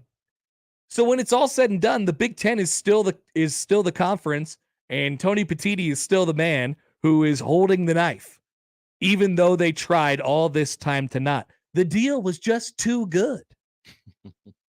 They could bring them in at such a cheap rate, and they also say, hey, look, we're more stable than the Pac-12 conference, which is certainly going to blow up. And this media deal that they're floating out there, we're talking about $20 to $25 million a year based on subscriptions. Without some other teams that are going to be in there, it's going to be even less. So did the Big Ten have the option to not do it? No. Is it more yes. I'm sorry. And when you think about conferences, you think about television networks now. So what was the motivation that the Big Ten had to do this? None, really, with the exception of it's more inventory and more teams for Fox, for NBC, for CBS. And it makes for better, it makes for better television according to some. Although I'll get into the soul here in just a second. It's sad. So if I sound sad, it's true. I am sad. I think the soul of college football lies somewhere in the idea that schools within each conference are relatively like-minded. They are geographically alike, at least in the college football that I like, They are geographically alike. They live in the same areas of the country. They're people in the states that the schools reside in. They think similarly. I mean, you could go to politically as well, right? But there is a feel and a vibe when you look at the Southeastern Conference. There was a feel and a vibe when you look at the Big Ten Conference. What is it? And there's even, and if we're talking about football now, football, stylistically, schools look alike. Remember when Nebraska joined the Big Ten Conference and we had a preconceived notion about what the Big Ten was and what it could and could not do before Nebraska joined it. Now, has it been more difficult for Nebraska to figure that thing out over the last decade? Of course. But we saw the preconceived notion. It's slower. It's well coached. It's less offense. It's more defense. It's this, and this, right? The SEC is the same way. The Pac-12 is the same way. They all look and feel a certain way. They're all on the same television networks, right? They kind of exist in their own world. And I think college football's soul kind of, is buried in there somewhere. And now that there's a good chunk of the Pac-12 soul that is mixed into the Big Ten soul, I don't know what to make of it. Stylistically, is there a stylistic generality in a conference anymore as far as football is concerned? Tough to say that for an 18-team Big Ten. Politically and culturally, do the schools in the conference feel the same anymore now that there's 18 teams in the Big Ten? Hell no, absolutely not. Geographically was out the window, already, and it'll be further out the window next year when USC, UCLA, and Oregon and Washington join the Big Ten. So that one hasn't even been thought about in a long time. And that, I think, unfortunately for the Big Ten, the SEC still gets to keep that a little bit. They brought in Texas and Oklahoma, and those are sort of like-minded schools. It'll be an adjustment for them. It'll be like when Nebraska joined the Big Ten in 2011. It was difficult for them, but it makes sense on a few different levels, right? The SEC gets to keep it a little bit of that. The Big Ten loses it. That hurts, in my opinion. And all this, it certainly just boils down to dollars and cents and how good your TV product can be. But in my opinion, the lack of the soul, the lack of the identity hurts your value as a conference. I think that hurts your value as a conference. I was reading a story today on The Athletic about Rutgers. Josh, did you read this? I did not read the Rutgers story. No. So it was basically about how things have gone in the Big Ten for Rutgers. Not great. Not great. In fact, horribly for Rutgers. But on the other side of it, they are, they survived because they joined the Big Ten from a money perspective. It's not so, and Rutgers joined the conference because it wasn't bad for the Big Ten Conference to join. New York City. It's New York. It's cable, right? It's gone horribly for Rutgers. Rutgers had to take out a $40 million loan against the future earnings of the conference just to stay, of what they were going to get paid out just to stay alive. Would you take the trade? Would you take the trade if you're Rutgers? Rutgers was going along okay. It had a home. It had a feel to it, right? And now they survived and they get a seat at the table. But is this the seat at the table that it used to be anymore? Right? Table's a lot bigger. Table's huge. Got a lot less big of a shoes, voice. Josh. Big shoes. Big That's right. shoes. The table is too big. And everybody's pretty loud at the table. These aren't schools. These aren't conferences. These aren't schools. These aren't administrators, presidents and chancellors that think alike anymore. They just happen to fall under the same roof. They're all sitting at the table at the park, at a picnic. And you're like, there's no other seats here. We're all just here. And maybe you get to know them after a while. I also think the soul of college football lies in consistency. Like just having the same thing every year, knowing what to expect, and creating an identity in your football program, in the actual football part of it, based on the teams who are around you. Nebraska is going to be in a conference where there's no divisions, and for now, and no pods for now. And they're going to, as it stands for now, they're going to play 2 years in a row that'll look like completely different schedules. You can do that now in the 18-team Big Ten starting in 2024. Generations grow up in the same way, around the same people. They hate the same people. You play the same people every single year. It's not going to work that way anymore. I wonder if college football could survive the volatility. It's been a long 15 years of changing so rapidly, whether it's conferences, teams, rules, different new things that are going on in the sport. There's a lot of changes in a short amount of time. How long before the next big shift? Who says at any moment that, and this is what everybody has sort of prophesized over the weekend in writing, and I don't disagree. Man, I hope we're not close to it. But you look at it and say, okay, how long before Ohio State and Michigan say they took a look around at their league and they're making $80 million, just like Rutgers is making $80 million, just like Nebraska, if they're not performing, whatever, is making $80 million, just like Purdue is making $80 million. And they say, what the hell? We're going to hold out. They say, what the hell's going on?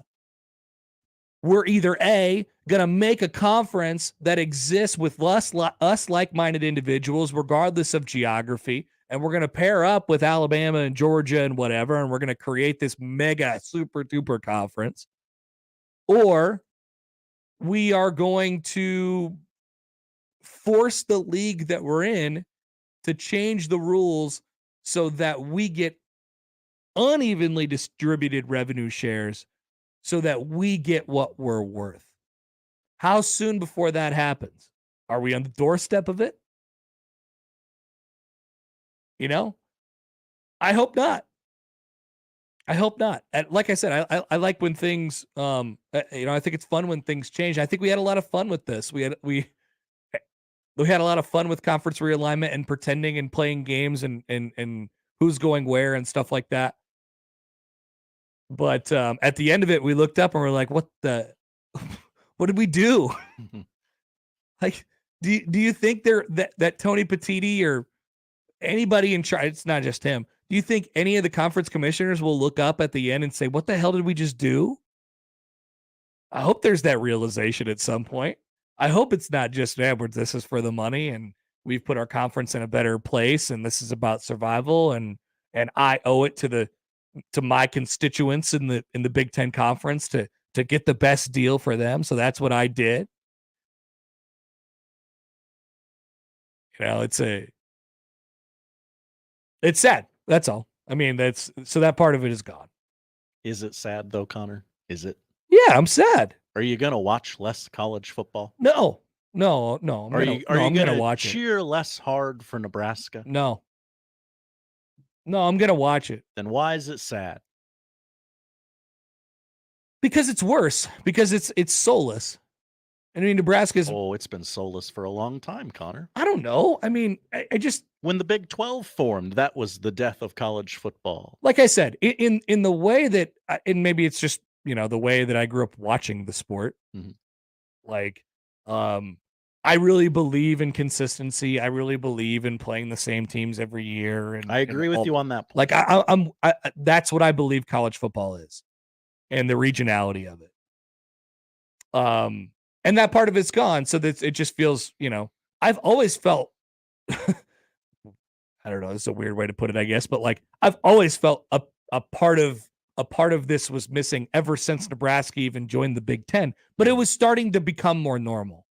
Nebraska has now created a great rivalry with Iowa. Mm-hmm. And it feels more and more like home every day. And now they're embracing their Big Ten style. What's a Big Ten style anymore? What's the Big Ten? What's a conference? That I don't have the answer for you. But... So that's what I like about it. And that's why it makes me sad, because that doesn't exist anymore. People lamenting the loss of such great rivalry games like UCLA and Cal. Yeah. You didn't give two craps about UCLA and Cal. No, I never did. But I didn't have to. Yeah. I didn't have to care about UCLA until now. Like they could just exist in their own world. And then I find them during bowl season. And they're like, oh, well, this is a fun, interesting team. Like we could exist in our own bubbles before. Now everybody's bubble is everybody else's bubble. I want my bubble just for myself. I don't want anybody else's bubble. There's a lot of pearl clutching going on. There is. Maybe I'm doing some. I don't think you are. I think a lot of other people, some of them who work for this radio station, are lamenting the death of college football. It means absolutely nothing. What do you mean? Well, like what? You're not going to watch less college football. You're not going to care less about the sport. So stop pretending that something has died. You're going to do the exact same thing you do every Saturday. It's just you're playing with the big boys now. Yeah. This has been happening for the last 20, 30 years. I don't know. I think there's something to that. Like, I'm not. You're right. I'm not going to change my watching habits. I'm not going to watch it any less. I used to go to the game and be able to get a hot dog for $1, and they'd hand you a program, and now you got to pay for the program. Oh my God, things change all the time. I just don't like the idea of the sport existing solely and exclusively in the idea that your worth is based on how many people watch your games. That genie's out of the bottle. You're not going back. I know, but I don't like it. I don't like it. I don't love it, but that's the way it is. Like that's.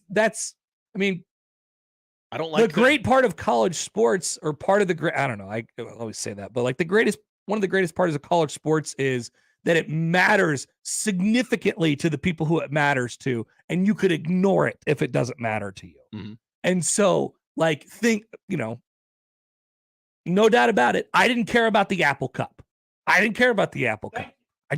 I didn't care about the Apple Cup. But those people care about the Apple Cup. If they really care about the Apple Cup, they can still play the Apple Cup. They're still going to play the Apple Cup, but it won't mean anything. They'll be playing a random non-conference game in September. Is there a trophy on the line? Yeah. Yeah, there is. Will you no longer care about beating your in-state rival? You will care, but it will mean less. It will be empty. It will feel more empty. And then you get to just leave if you want. If you want, you're like, let's just not sign this contract. If they beat you 4 times in a row, you just leave. You can absolutely say, in this world where they beat you 15 times in a row, you're stuck with them. You got to figure it out. I like that. I like that. It's special when teams get over the hump in that regard. But it means a lot to those people. And the fact that nobody watches the game had a significant impact. That's just an example. The fact that nobody watches the game had a significant impact on its livelihood. Nobody is relative. The people who care about those schools watched it and cared about it religiously, right? Like, I think that means something in college football. And yes, I know I'm speaking from the perspective of a Nebraska person, where Nebraska is at the big boy table. Great ratings. And they have great ratings. And everybody and they're still a national brand where people watch their games all the time. Like, Nebraska still matters, But they're being joined in a conference where there's advantages to it. There's advantages to it for Nebraska. There's no doubt about it.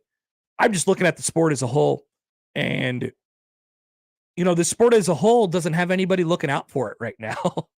That's true. The sport as a whole is not thought of because it's everybody for themselves. Remember when the NBA commissioner said Chris Paul couldn't play for the Lakers because the Lakers would have been too good? Yeah. Maybe I'll go with you on that one. Maybe the NCAA should have like a president who says, what the hell's going on here, guys? I don't disagree with that. Maybe I should jump in. Chris M writes in the Equitable Bank, and we got time for this a lot, so send us your thoughts on it. Send me your hate mail. Yes, yeah. Josh, I appreciate your view. You're right, because people are crying about this, about stuff they don't need to be crying about. No. Chris M emails in the Equitable Bank inbox. Says, "Hi, Chris.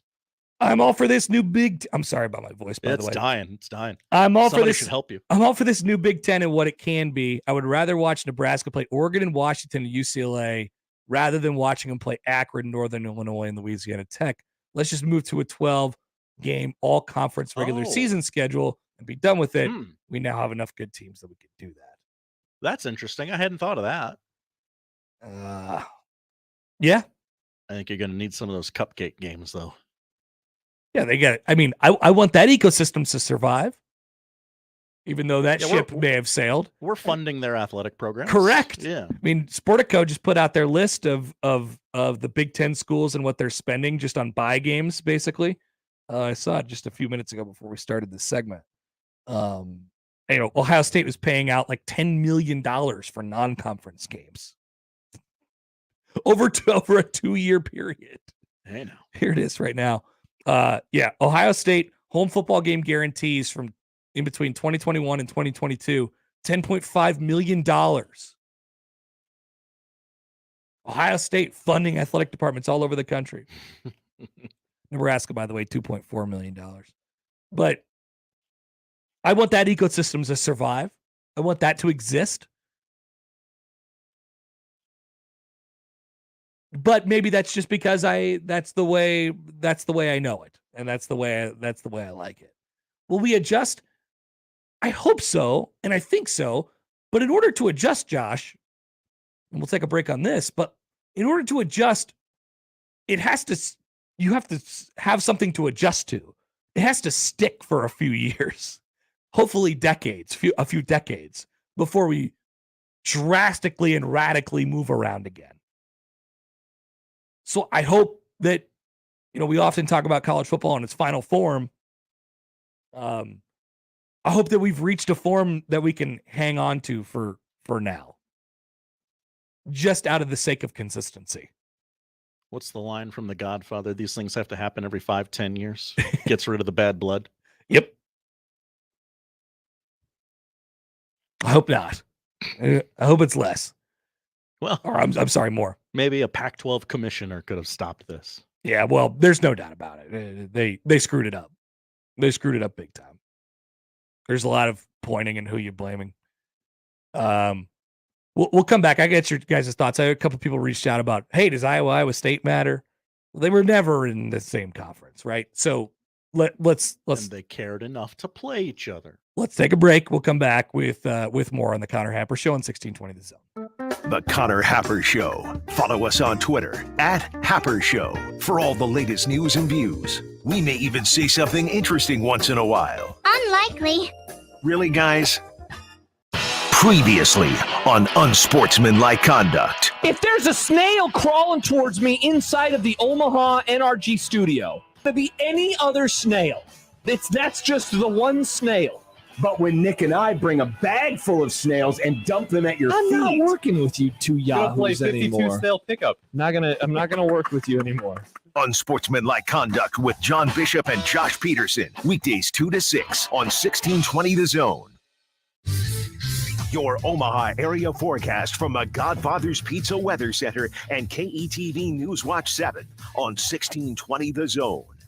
A little less muggy today as dew point temperatures drop. We'll be partly cloudy this afternoon, reaching a high around 81 degrees. And then we look for a chance of showers overnight tonight, waking up to a low around 62. And then another chance of showers and thunderstorms tomorrow evening, leading into the overnight hours. I'm meteorologist Luke Vickery, KETV Newswatch 7. More with Connor and Josh after this. We're going to have an extensive professional relationship, my man. On 1620, The Zone. The Zone Hotline is powered by 42 Degrees. The Source. By your mom's house.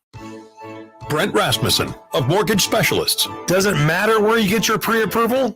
As a consumer, you have lots of choices when it comes to getting a mortgage pre-approval. You can go online or a mortgage professional like Mortgage Specialists.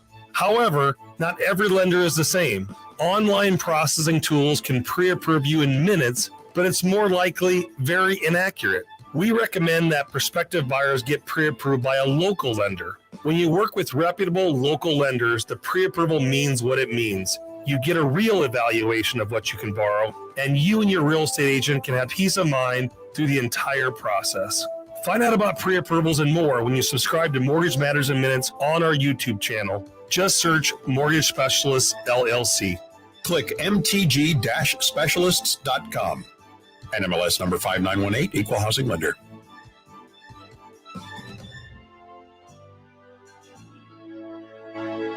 Next time you go to a tailgate party in Lincoln, think how great it'd be if you did it in a quality pickup from Tailgate Motors of Fremont. You're not going to find a better selection of pre-owned trucks along with other vehicles. See the inventory at tailgatemotorco.com.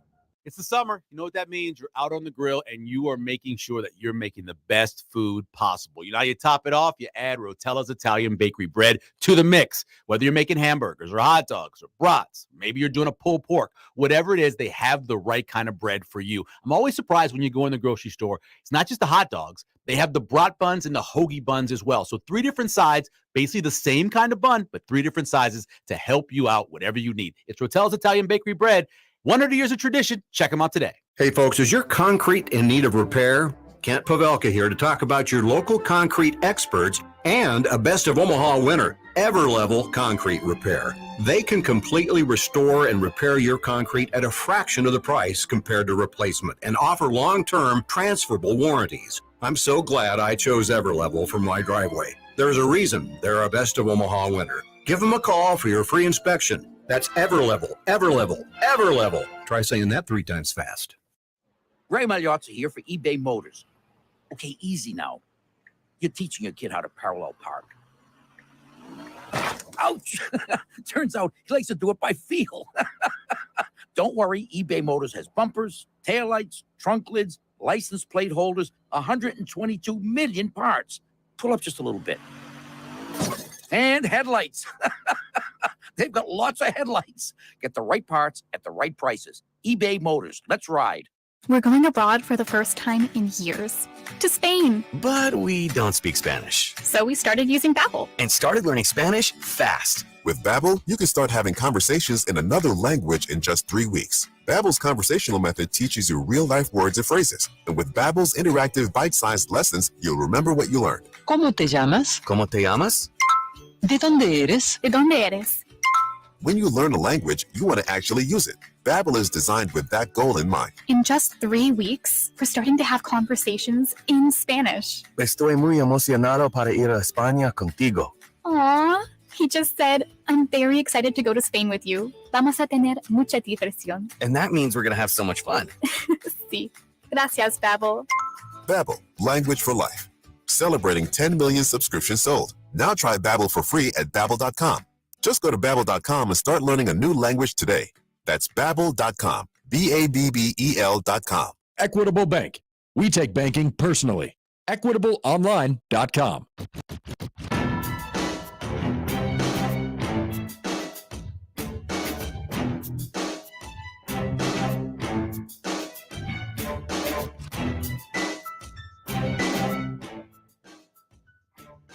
All right, so I think we've established the ground rules here. I'm a little bit nostalgic. Josh is like, grow up. Does that sound about right? Yeah, I think that's fair. All right. So this will have different impacts on us. We've seen the last real Rose Bowl. Yep. Josh doesn't care.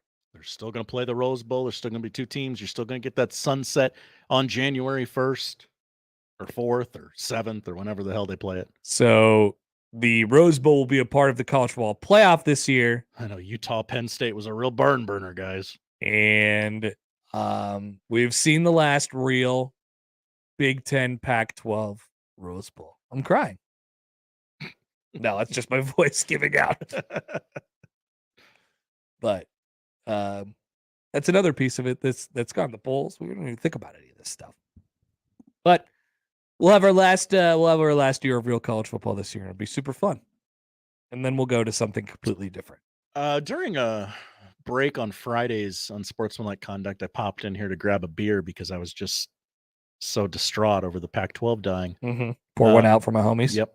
Exactly. We did talk about, and maybe they brought it up on the air, but I didn't hear it, that the Pac-12 championship game is going to feel like a funeral.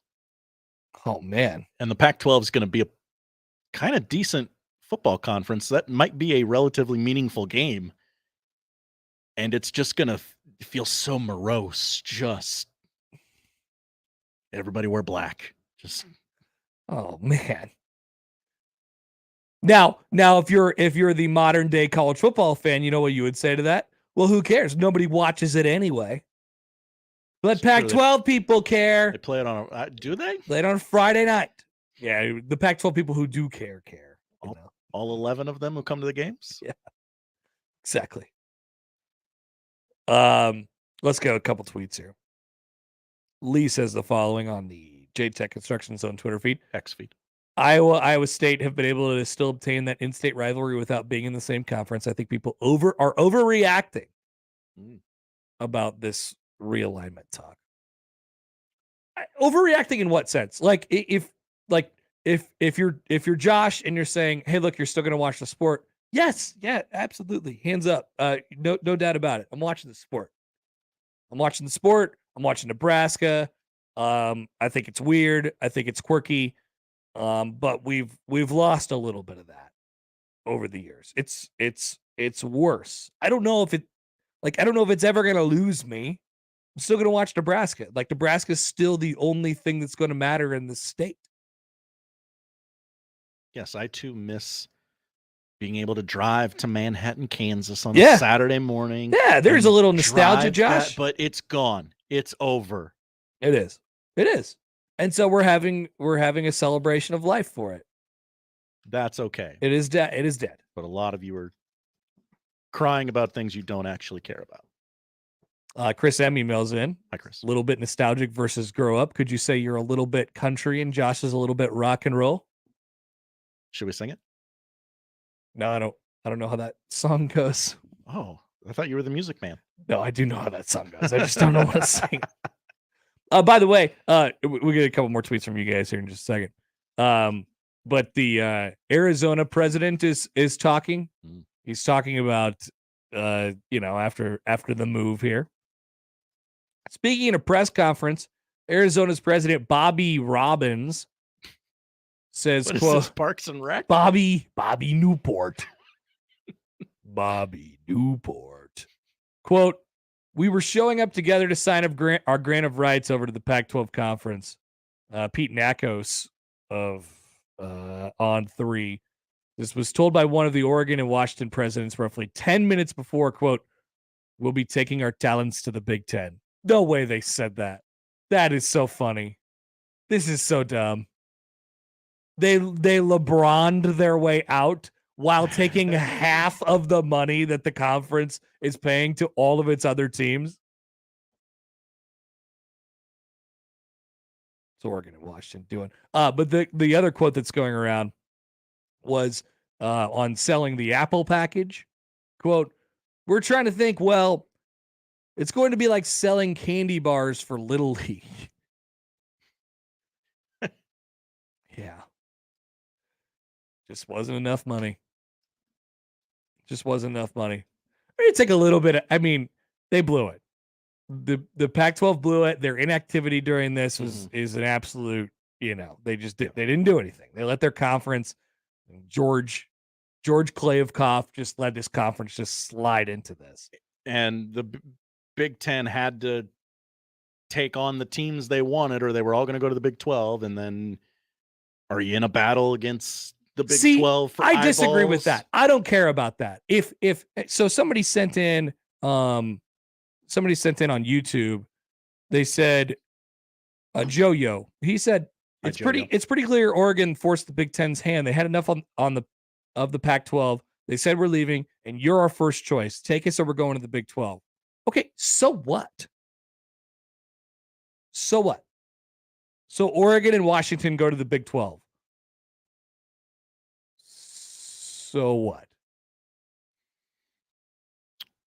I'm with you there. It's about the major brands. We talked about this on, what was it, Wednesday or Thursday, that Oregon and Washington do nothing for us. No, which is clearly evidenced by the fact that they're coming in at a 50% payout from the league. 50%. They're literally taking the scraps the Big Ten has left over just to make sure the existing teams have a piece of the pie. Once again, it was reported last week that there was some pushback initially amongst the Big Ten's chancellors and presidents about adding 2 new schools before they eventually came around. You want to know why they eventually came around? Because they realized it wasn't going to be on any money off of their bottom line. It wasn't going to do anything to them. They're afterthoughts in the conference. And that stinks for Oregon and Washington.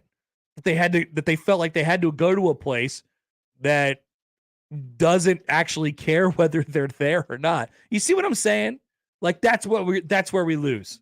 That's where we all lose as college football fans. Taking teams to take teams. Taking teams to take teams. As long as the money makes just a little bit more sense. And in Oregon and Washington's case, it does. It does.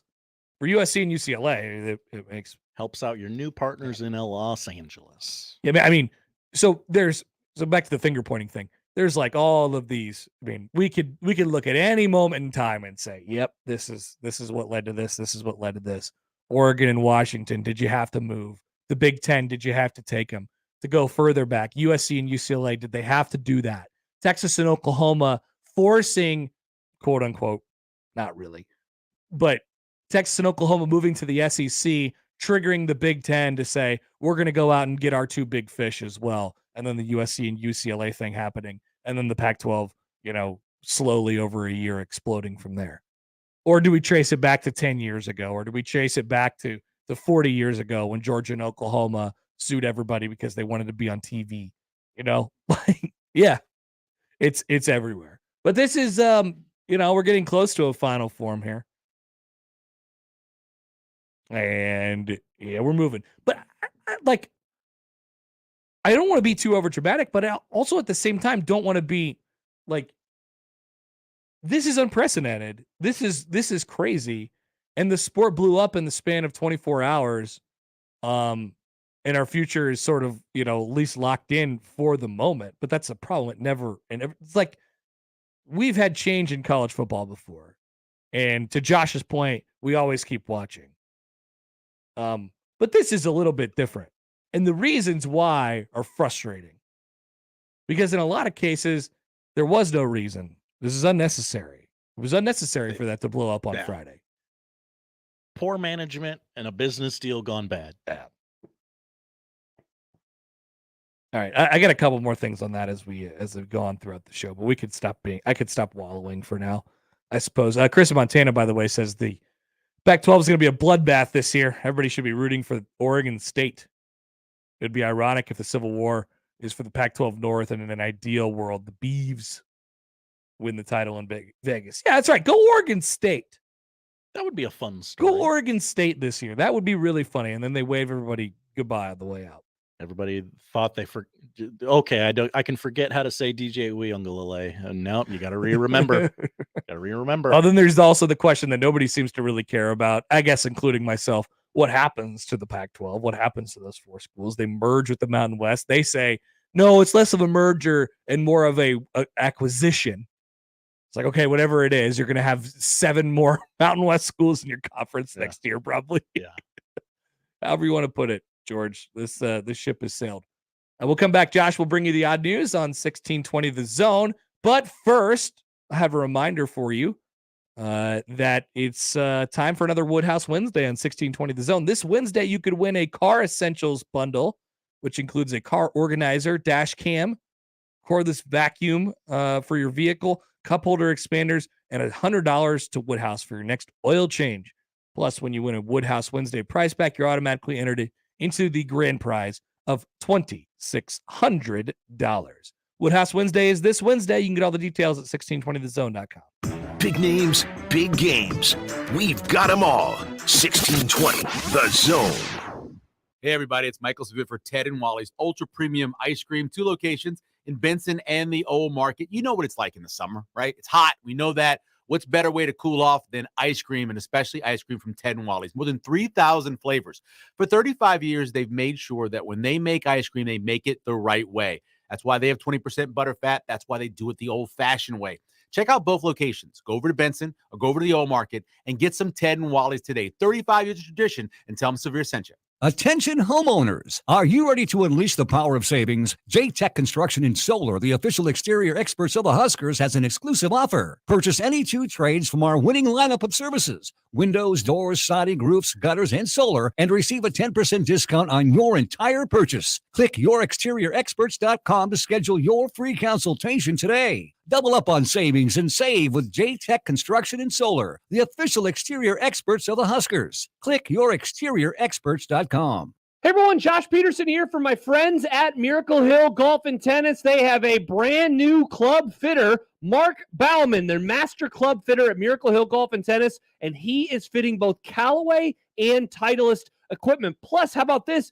Demo events on Tuesday nights as well as Saturdays, where you can try out the equipment and then schedule your own personalized fitting with Mark to get that equipment ordered. Give them a call today at 402-498-0220. Miracle Hill Golf and Tennis. There's Unlimited Pro, Unlimited Obsidian, Unlimited Mini, Unlimited No Limit. At Cox Mobile, we know other mobile companies have puzzling data plans. Shouldn't it be easier? That's why Cox Mobile has 2 simple plans. Choose between pay-as-you-gig or unlimited and change plans anytime. Finally, something that actually fits you. All while running on the network with unbeatable 5G reliability. Cox Mobile. We're different because you're different. Cox postpaid internet required 5G reliability is measured by Ookla LLC in the U.S. to H 2023. Results may vary. Not endorsement. Wi-Fi not tested. Other restrictions apply. Learn more at cox.com/mobile. At Grainger, we're for the ones who pay attention to every little detail. The ones who fuss, tinker, and sweat the small stuff.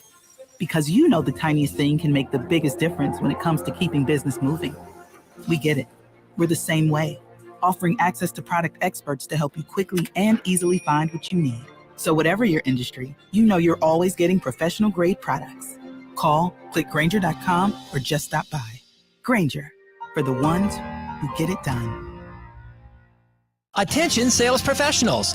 NRG Media is looking for an accomplished business-to-business salesperson who wants to take their success and skills to a new level. Is this you? Our account executives work with local businesses to create marketing plans to help them get more customers. On-air, digital, on-site, audio, video, it's all part of what you can sell. A sales career with NRG lets you make a real difference. Get more info and apply online at nrgmedia.com. NRG Media is an equal opportunity employer. Prescriptions require an online consultation with a healthcare provider who will determine if appropriate. Restrictions apply. See website for details and important safety information. Subscription required. Price varies based on product and subscription plan. Hey guys, did you know there's a generic form of Viagra that works just the same, but is 95% cheaper? And you can get it online? Just go to 4hims.com/radio. Through Hims, you'll get a free medical consultation, discreet shipping if prescribed, a 100% online process, and trusted generic alternatives to the name brands at up to 95% off. That's right. Get generic for Viagra, the same active ingredient as brand name Viagra, but for 95% less. It's the same medication, still prescribed by a licensed medical provider, but with zero copay, no expensive appointments, and no awkward face-to-face conversations. To start your free online visit, you need to go to this exclusive address, 4hims.com/radio. That's 4hims.com/radio for your free online visit. FORHIMS.com/RADIO.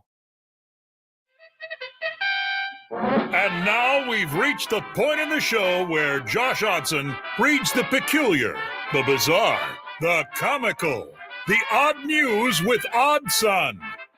Odd news, Odd Son. See what we did there? The odd news with Oddson.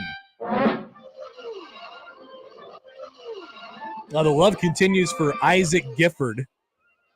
Love that guy. Yeah, he was one of my guys very early. I was on this train when Nebraska was refusing to offer him under the previous coaching staff. And I go, this guy could play football. You're going to want to offer him.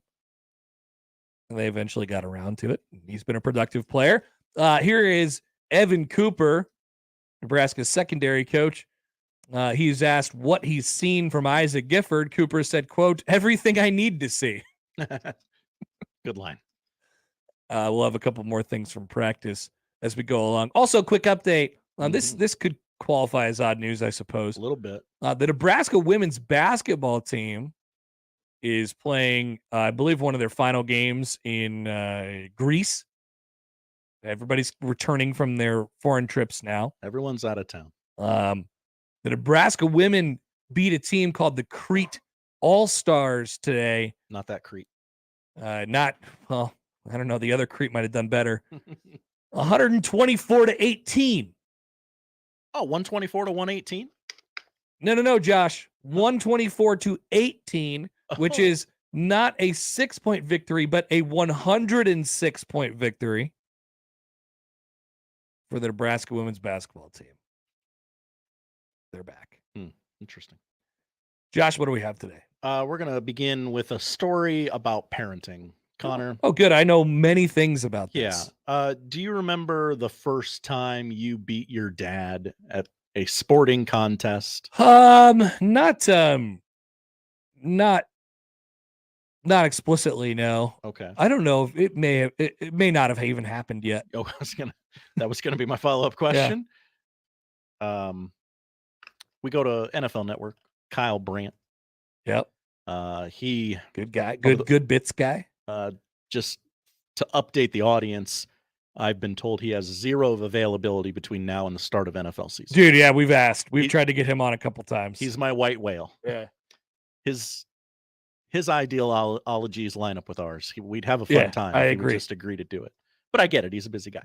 Over the years, Kyle Brandt has done some unusual things on TV and radio, from being on The Real World, being on Days of Our Lives, and producing the Jim Rome Show. Odd. Very odd. Over the weekend, he taught his child a lesson at video games. He beat his son Calvin 100-0 in a game of Madden. His son Calvin is how old? Good question. Where is that here? It's got to be in there, right? I would think so. Okay. I don't immediately see it. Kyle, was the Philadelphia Eagles. His son Calvin played as the Miami Dolphins. And the stats are as follows, as they did a box score. 9 years old. On Good Morning Football. Oh, no. Oh, no. They covered this publicly. This wasn't just a Twitter thing. Jalen Hurts went 19 of 20, 670 yards and 12 touchdowns. A.J. Brown, 10 catches, 9 touchdowns, over 300 yards receiving.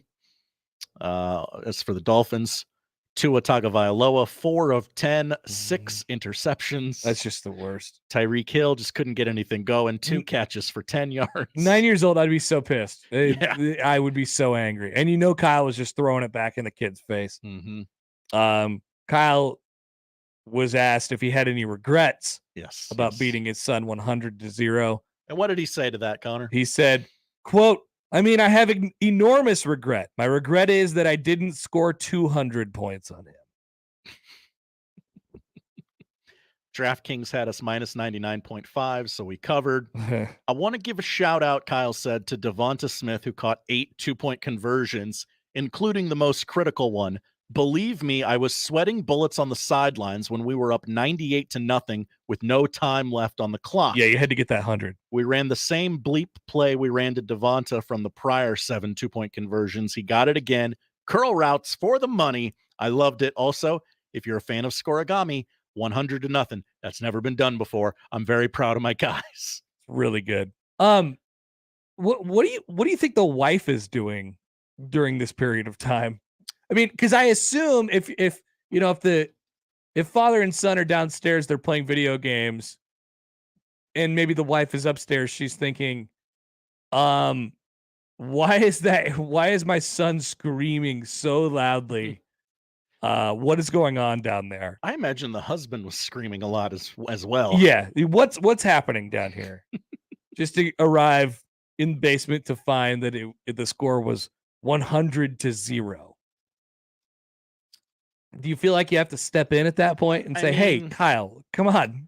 He's a kid. I'm sure take it easy. He gave some diatribe to his wife of, he's got to learn. He's got to learn. My dad did this to me, and now it's going to happen to him.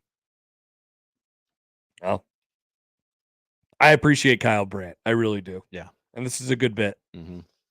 I like that the NFL Network covered it, because what else are they going to cover? Sure.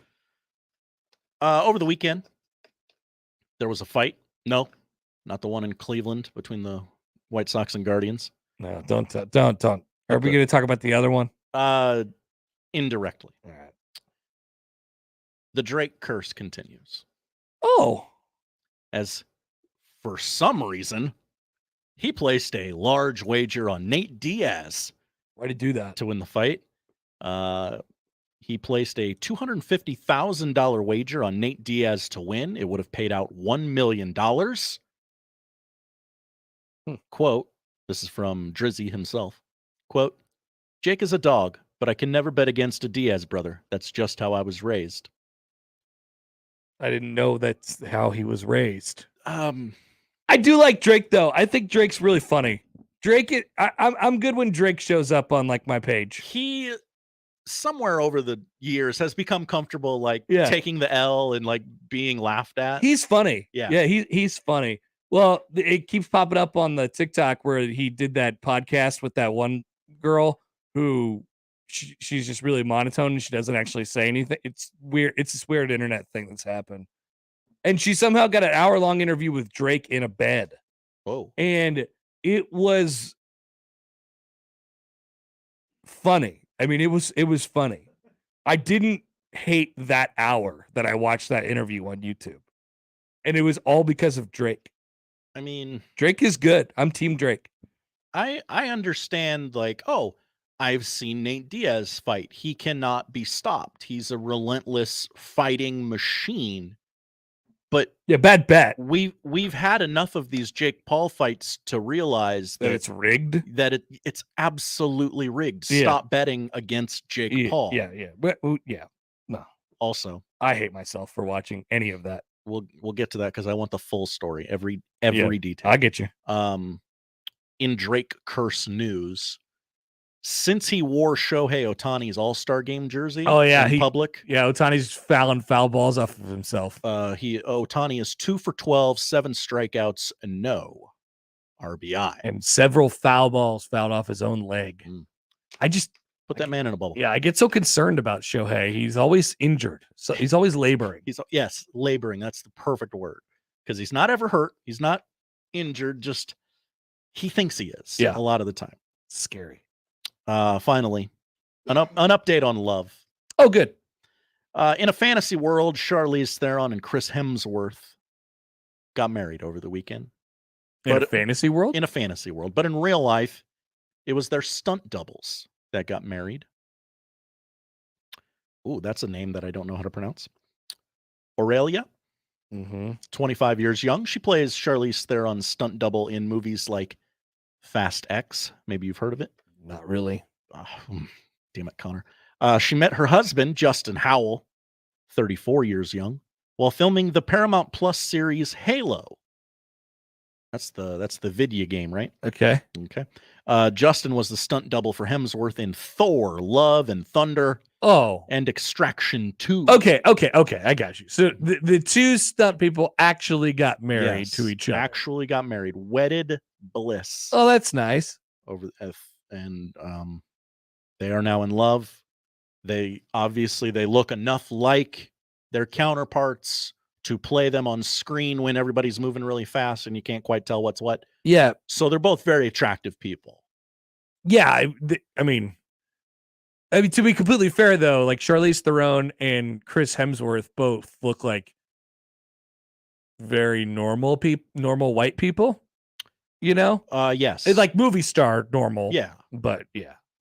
And that's what these two look like. And congratulations to them. Yeah. I Love won this weekend. 25 years old and 34 years old.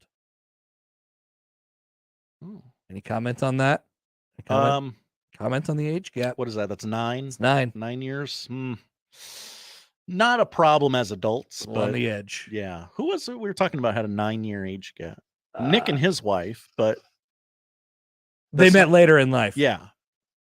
Where'd that conversation start? It was a crossover. It was. It could have been literally anything. It's nonsense. Yeah. Thank you, Josh. Thank you, Connor. That is the odd news. We will come back with the noon hour. We'll have some things from Matt Rule on, Matt Rule on Saturday. Also, the coaches' reactions, people's reactions to the college football explosion that took place on Friday night. And then a couple other stories from over the weekend. We still got a lot of stuff to get to. Also, we'll talk Jets with Dan Leberfeld of Jets Confidential at the bottom of the hour, and still more Huskers with Sam McKewon at 1. All coming up on 1620 The Zone. Hey, everybody, it's Michael Savit for Ted and Wally's. 2 locations, of course, in Benson and the Old Market. It is the best destination in town for ice cream. It's fun for the whole family. You having a birthday? You having some special event? You want to bring ice cream, especially during the summer, because you know what? It's hot and ice cream cools you off. If you're thinking nostalgia, remembering back to those good old summers when you were growing up, you remember ice cream in your life, and you probably remember going to Ted and Wally's. 2 locations in Benson and the Old Market. Check them out today and tell them Severe sent you.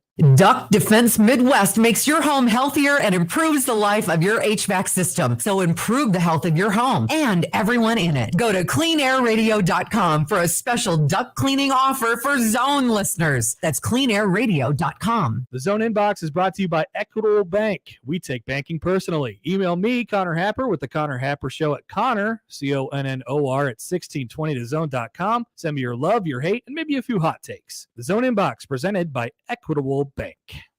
You get more with Murphy Tractor. We'll help you choose the right John Deere construction piece of equipment, performance tier, attachments, tech package, and financing options to fine-tune your fleet. Each of our 29 locations has a diverse lineup of new, used, and rental equipment, along with a wide variety of parts inventory and experienced service technicians. Give us a call at 855-246-9124 or visit us online at murphytractor.com. The brand new Dollar General Distribution Center in Blair is now hiring. Starting wage is up to $22 per hour with benefits including medical, dental, vision, 401k, and a $2,000 sign-on bonus. Apply today by texting DG Warehouse to 25000 or online at dollargeneral.com/careers. Again, apply today by texting DG Warehouse to 25000 or online at dollargeneral.com/careers. Dollar General can't wait to have you become a team member at their brand new distribution center. Hey everyone, Josh Peterson here for my friends at Kugler Vision. Let us talk about the 3 most surprising things about modern LASIK at Kugler Vision. The first, how fast that LASIK procedure is. With Kugler Vision's leading edge technology, we're talking just a few minutes per eye. Incredibly speedy. And how about this for number 2, how comfortable the procedure is. So often from their patients, they hear, wait, that's it? It's over? They make sure that you're relaxed and comfortable, as well as knowing exactly what is happening. And this, for number 3, how quickly you can get back to normal life. Patients typically drive themselves to Kugler Vision the very next day for their follow-up visit. So you're back in action less than 24 hours later. Kugler Vision right now, they have special pre-summer savings on modern LASIK or any of their other advanced vision correction procedures. If you've ever thought about fixing your bad vision, the Kugler Vision Eye Analysis is your first step. Do so today. Schedule one online at kuglervision.com. The annual Great Plains Colon Cancer Task Force Boxer 500 Run Walk will be held Sunday, August 13th at Warner Park. Families are encouraged to put on their favorite pair of boxers and run or walk in the name of fighting back against colon cancer. The Boxer 500 is a great family event that honors colorectal cancer survivors and provides a chance to remember those we have lost. Find out more at boxer500.org.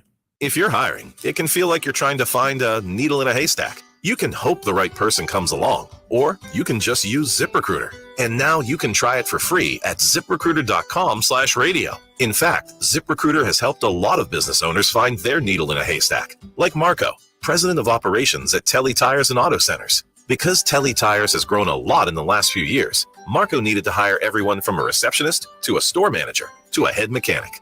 ZipRecruiter helps me find all the right people, even the most difficult jobs to fill. ZipRecruiter helps me keep my business running. Take it from Marco and millions of other businesses who've used ZipRecruiter. ZipRecruiter can help you find the needle in the haystack. See why 4 out of 5 employers who post a job on ZipRecruiter get a quality candidate within the first day. And right now, you can try ZipRecruiter for free. That's right, free at ZipRecruiter.com/radio. That's ZipRecruiter.com/RADIO. ZipRecruiter.com/radio. ZipRecruiter, the smartest way to hire. Let it fly. Your elevated sports bar experience. KOZN Bellevue, Omaha, Council Bluffs. This is 1620, The Zone.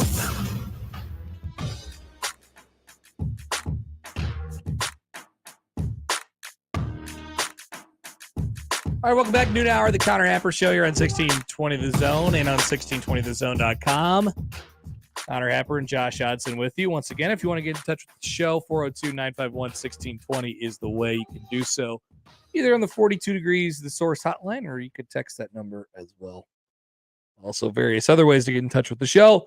All right, so when something big happens in college football coaches get asked about it. And so there was some movement, as we've talked about on Friday. And then in the days and hours that followed, college football coaches have an opportunity to say whatever's on their mind regarding this issue. The one that went the most viral over the weekend was Missouri coach Eli Drinkwitz, who enjoys talking. I mean, can we all at least admit that first? He really likes talking. Yeah. And to be clear, what he's about to say, I don't necessarily disagree with any of it, but I do have a takeaway, and I want to compare him to another coach. Here's Drinkwitz on Saturday asked about conference realignment. All right, I'm going to say it. I thought the transfer window, I thought the portal was closed. That's just for the student athletes. The adults in the room get to do whatever they want, apparently. And it's, it's just sad that there's,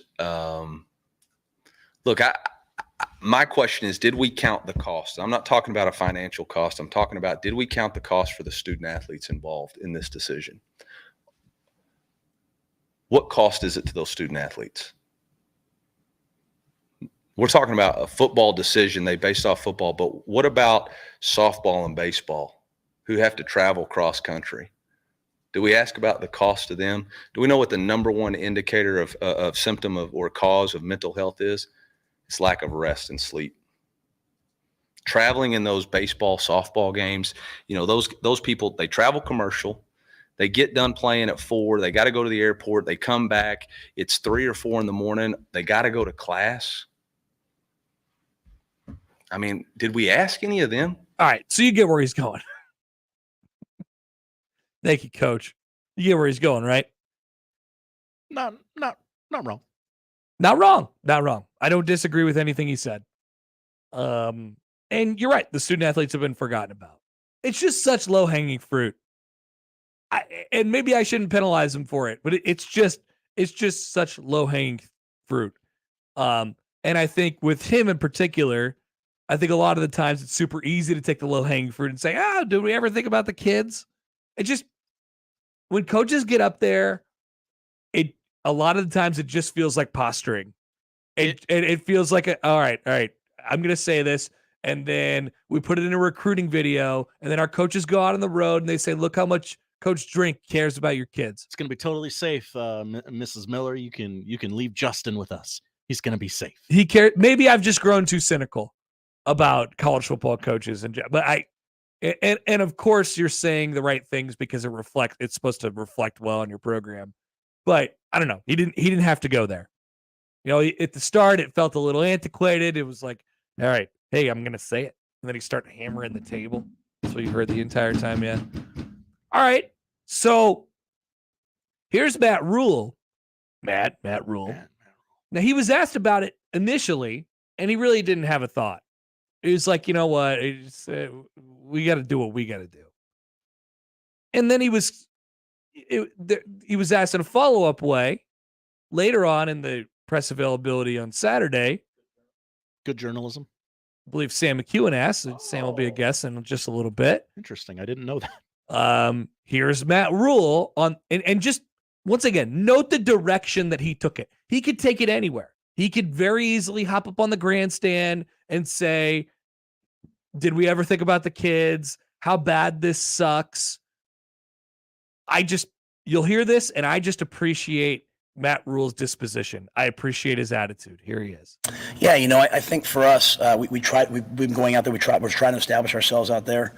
There's a lot of people, when I was in Baylor, there's a lot of people in California that, because of whatever tax reasons or, they wanted to kind of, go to Texas, right? So there's a lot of people, I think, in Texas that play football, or California play football. And so we'll continue to recruit the West Coast.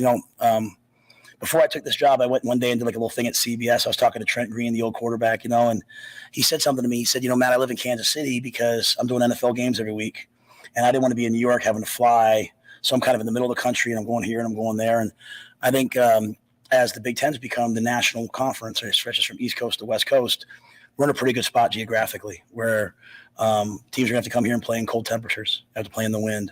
We're going to have, a 2.5-hour flight here, a 2.5-hour flight here. But I think the impact for the sports on the West Coast flying to the East Coast, and more importantly, the East Coast flying to the West Coast, like you're on the East Coast and you fly to the West Coast, some teams will try to go a day early, but the research says it's a day per time zone. So you go to the East Coast, you fly to the West Coast, and then you come back, you get back at 5 a.m. It takes you usually till the next Thursday to get ready for that. Right. So, I think it's going to be great for our Olympic sports.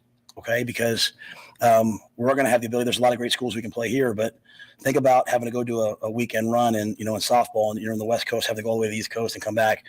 Where our Olympic sports and our, I don't know what the other, basketball, whatever, they're able to go to the East Coast, the West Coast. It's manageable trips instead of 5 and 6 hour trips that other teams have to do. So I think this broadening of the conference could be really good for University of Nebraska because we're central and we're in the middle of it. And the weather will be good in football for us, but also just the travel will be more manageable than maybe some of the other teams. So all you Olympic sport athletes come to Nebraska. What a football coach. Seriously. This is the way it is. I cannot change it. Yep. How do I make it benefit me? Bang. Done. All Olympic sport athletes come to Nebraska. And yes, Nebraska's in a unique position where their conference just went, they just went from the western edge of their league to the direct center of it. So, yeah, I mean, they're in a unique position where it may actually benefit them in a couple different ways. We've talked about the travel aspect of it before. It's everyone's number one concern about conference expansion. How will a team from LA get to New York? Oh, it's a lot, though. I don't want to poo-poo it. It's a lot on the body, especially when you're flying commercial, like some of those quote-unquote non-glamour sports. And Nebraska's got a flight everywhere, but they're a little shorter, So that's the direction he decided to take it. Oh, I can sell this. Come play. Matt Rule. Yep. Come play Olympic sports in Nebraska. Come play football in Nebraska. You're going to play everywhere. I appreciated his disposition on it. I appreciate his attitude. Great answer. I think some of the best coaches, they get pissed off and they're like, what the hell? They may be behind the scenes, but publicly they're like, how do I make this into a good thing for us? Where's my edge? Where's my edge? Where's my edge? Where's my edge? Whereas Jimbo Fisher's getting in front of a microphone going, hey, y'all, I think this is about money. Pay no attention to my $96 million buyout. Or Coach Prime putting his legs up on the table going, hey, I think money's behind this. Oh, really? You think, Dion? Follow the money, Josh. People are saying follow the money. Hey, did you know, Josh? ESPN runs college football now. Really? Hadn't known that for the last 20 years. So it's refreshing when we hear a college football coach, instead of going on the soapbox that everybody else is going on, saying, you know what? Let's just turn this into a good deal for us. Let's just make this good. And you're going to have to. And I think we see a lot of that in other really successful coaches. It's that, he sounds like that a little bit. And yes, Nebraska's situation is certainly unique. Might have to add some flights to the Red Sky Airline or whatever the heck. Matt Rule Airline. Yeah, Matt Rule Airline. Zach emails in on the Equitable Bank inbox. Hi, Zach. Talking about Eli Drinkwitz, coach of a school that switched conferences during the last wave of realignment because they were worried that their conference was going to fall apart, bloviating about other schools that switched conferences during the next wave of realignment because they were worried that their conference was going to fall apart.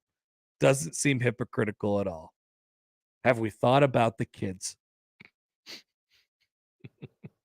Have we thought about the kids? Larry emails in. Hi, Larry. Hi, Larry. He says, if I'm a baseball player, I'll take commercial air travel to Seattle over a bus trip to Champaign or College Station any day of the week. No. I don't mind that point. Yeah. I don't mind that point.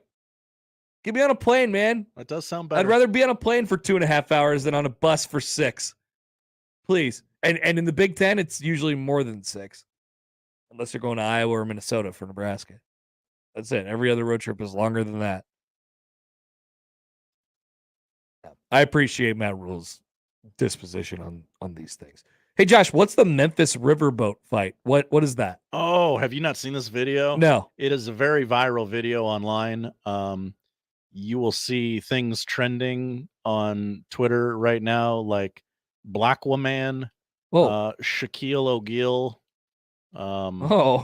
There was a fight at a riverboat Uh-huh. in Memphis. That's why it's called the Memphis Riverboat Fight. Where it's like a 2.5 minute long video, and it just ebbs and flows, and it ends with a person diving into the water, swimming across the dock, awesome, climbing up and getting into the fight because he saw it and said, I need to be a part Is of this like the this. cop video sliding down the slide? Kind of. It's fun. It's fun like that. Yeah. Nice, And okay. also it ends with a person taking a not a steel chair, but like one of those plastic folding chairs to numerous people's heads. Nice.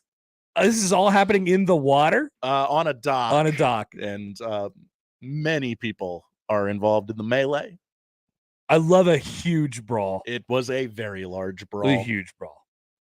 That's good. If you're okay, bored, I just saw that on there. I was curious about it. If you're bored this week, look up Memphis Riverboat Brawl. Okay, and then watch the video of the Boston cop flying out of the slide, please. We've been blessed with a couple great viral videos the last 2 weeks. And if you enjoy boat videos, you can check out any of our local basketball teams' Twitter accounts because each of them had players jumping into the water. Did you see Fred King's belly flop? No. Fred King all out belly flopped off of like the second deck of a boat.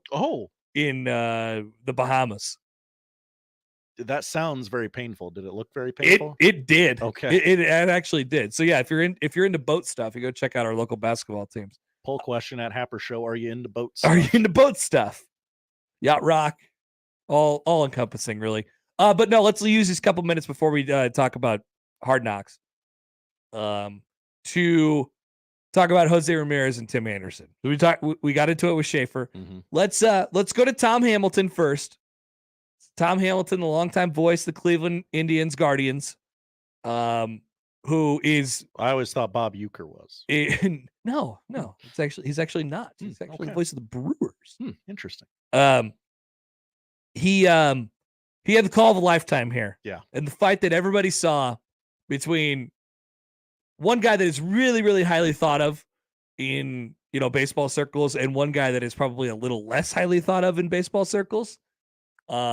Here is Tom Hamilton's call of Tim Anderson and Jose Ramirez fighting each other on the baseball diamond. Head first slide, safe and in to score is Jimenez. And another hustle double right over the bag at first. Now Jose and Anderson square off. They're fighting. They're swinging. Down goes Anderson. Down goes Anderson. Ramirez went in with a head-first slide. Jose never gets upset about anything. They came up chewing. Anderson squared off. Jose decked him. What a call. Absolute masterpiece. Absolute masterpiece from Tom Hamilton. And yes, that's a guy who knows his team really well. And he correctly stated, by the way, yes, they call him Jose. Jose. But he correctly stated, Jose Ramirez never gets mad about anything. Everybody loves Jose Ramirez. Mm-hmm. And so this must, and it looked like nothing, right? He slid head first into second base. Anderson kept the tag on him and stayed over him for a little while, right? It's nothing, but if you're on the edge, it's enough to send you over the edge. So this has been building for a long time. It's with Tim Anderson, it's with everybody else in that division and a lot of people in baseball as well. And he does this thing where he stands over and he keeps the tag on Jose Ramirez. He's laying on the bag, right? He's not going anywhere. And Ramirez gets up. He's like, what the hell, man? And then here's the John. And then this is Tim Anderson, as I mentioned to Schaefer, the guy who thinks so highly of himself. I'm telling you, this guy's opinion of himself is so overblown. It's impossible to not see from the naked eye. He loves himself. He gets up and immediately throws up the dukes like he's in the boxing ring with Jake Paul, Just immediately. It's like, bro, you're not a boxer. You're not a boxer. And Jose Ramirez is like, what the hell is going on here? And he caught him. And Tim Anderson was a little wobbly. Fell down, a little wobbly, got back up, had to be kind of carried off the field. His own team literally had to carry him off the field. Didn't play yesterday. You know who did play yesterday? Jose Ramirez. Hosey. Hosey never gets mad about anything. I loved this fight. This was a great fight. I do not like Tim Anderson, in case you couldn't tell. I want to like Tim Anderson. I like the flair. I like I like the swag with the flair when you're producing. But if you're going 0 for 4 all the time and you're struggling, it comes off different, doesn't it? Yeah. And by the way, I'm great with the flair. Give me all the bat flips in the world. I'm just telling you, this guy thinks a lot more of himself than he actually is. A couple years ago when Tim was producing, it was great. It was adorable. I've grown tired of this gentleman. Tim Anderson likened himself once to Jackie Robinson. People forget. Yes. Okay. All right. I don't know about that, Tim. Maybe we should not have said that. Feels like a bit much. So, one of my, even as a Royals fan, going up against both these teams all the time, you learn to respect a guy like Jose Ramirez, and you learn to dislike a guy like Tim Anderson. So it was the perfect fight. It was the perfect fight, called perfectly by Tom Hamilton, and I very much enjoyed watching the videos of it on Saturday night. And then I had to watch the stupid Jake Paul fight, and I hated myself for it. A little bit more on that later, but let's check in. Will the New York Jets be a disaster? Gosh, I hope so. Many people are hoping so. How does Aaron Rodgers fit in? Various other questions. He's too skinny. It's kind of skinny. Dan Leberfeld of Jets Confidential will join us for a few minutes, and we'll talk some Jets as Hard Knocks debuts this week. Sunday? Is this a Sunday show? Tomorrow. Oh, tomorrow. By the way, speaking of HBO, Waiting Time back last night. Yes. Great watch. Super long episode. It was only like 10 minutes longer, but it felt like an eternity. Yeah, I didn't need it to be that long. I like the show better when it's a comedy. Just quick take. I'm with you. I like it. I like that. I don't need the Magic Johnson drama. Yeah. There's a lot going on there. Give me Larry Bird and Jerry West. I also watched Air last night. Oh. I watched a movie. Wow. Yep. Super curious your thoughts. I thought it was good. Yeah. I thought Ben Affleck good take. Is Ben Affleck is an enjoyable watch just on the screen. He is. I just like when he's there. Your eyes are they just gravitate. Yeah, I'm not really sure what he's thinking or gonna say at any moment in time, or how he's gonna say it, how he's gonna deliver the line.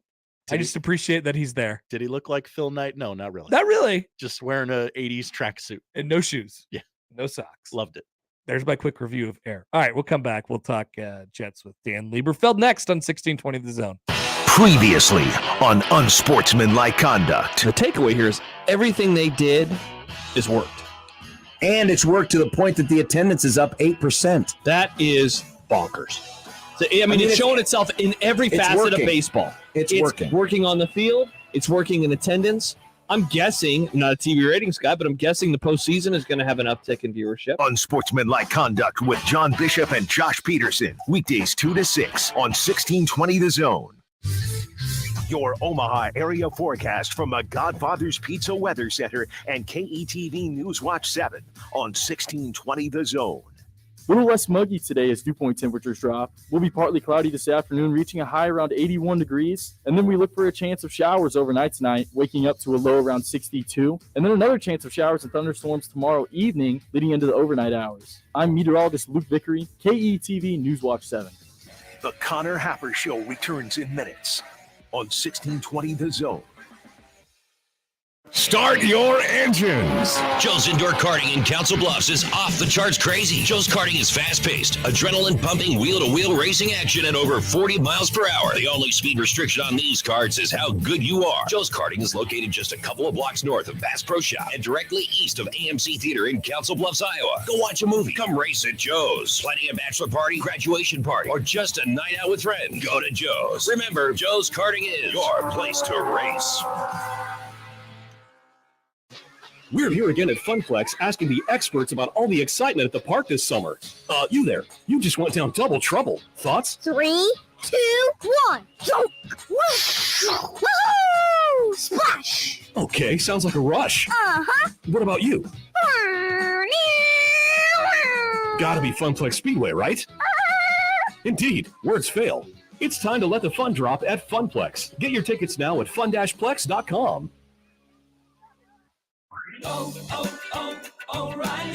O'Reilly Auto Parts' new Brake Best Select Pro brand raises the bar for the best aftermarket domestic brake pads and rotors available. For vehicle-specific friction formulations, Quiet-Tech noise-canceling shims, and stainless steel hardware, choose Brake Best Select Pro. Professional-grade brakes from the professional parts people at O'Reilly Auto Parts.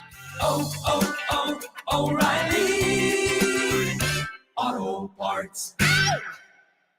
At Grainger, we're for the ones who pay attention to every little detail. The ones who fuss, tinker, and sweat the small stuff.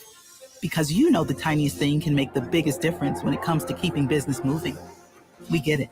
We're the same way, offering access to product experts to help you quickly and easily find what you need. So whatever your industry, you know you're always getting professional-grade products. Call, click Grainger.com, or just stop by. Grainger, for the ones who get it done.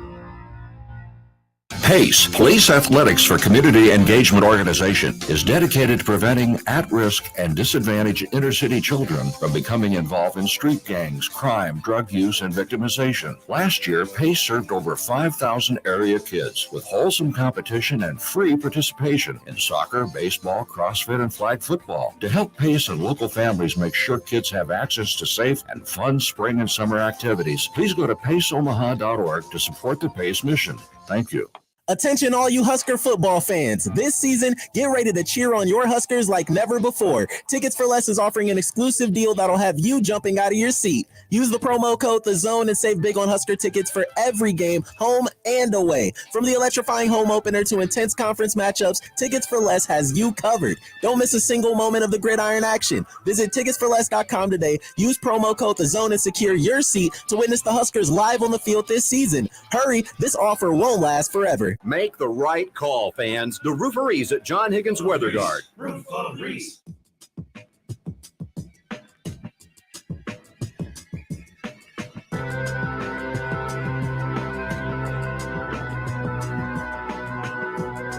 Hey, two basketball notes before I want to talk about something different.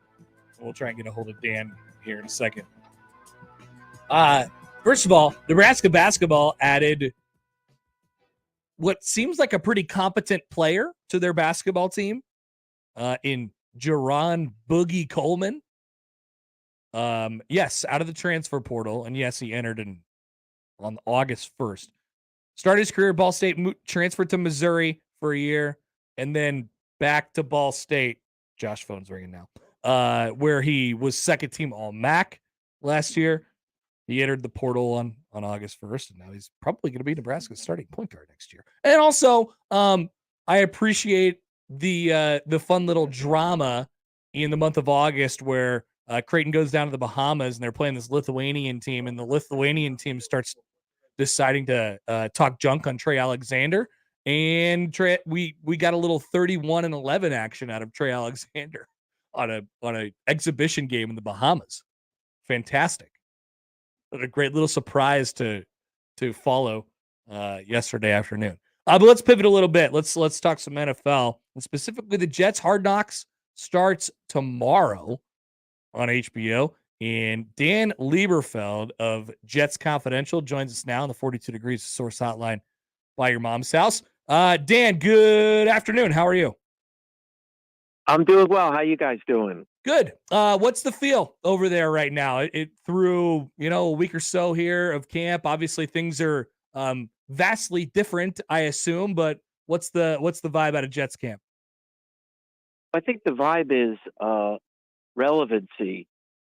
I've been covering this team for close to 30 years, and there haven't been a lot of years where they were relevant, as far as you feel like this is a legitimate contender. They got the pieces, and that's definitely the feel now. And Aaron Rodgers, watching him in camp, he hasn't been perfect, but he certainly looks like a guy that hasn't lost much or anything in terms of his game.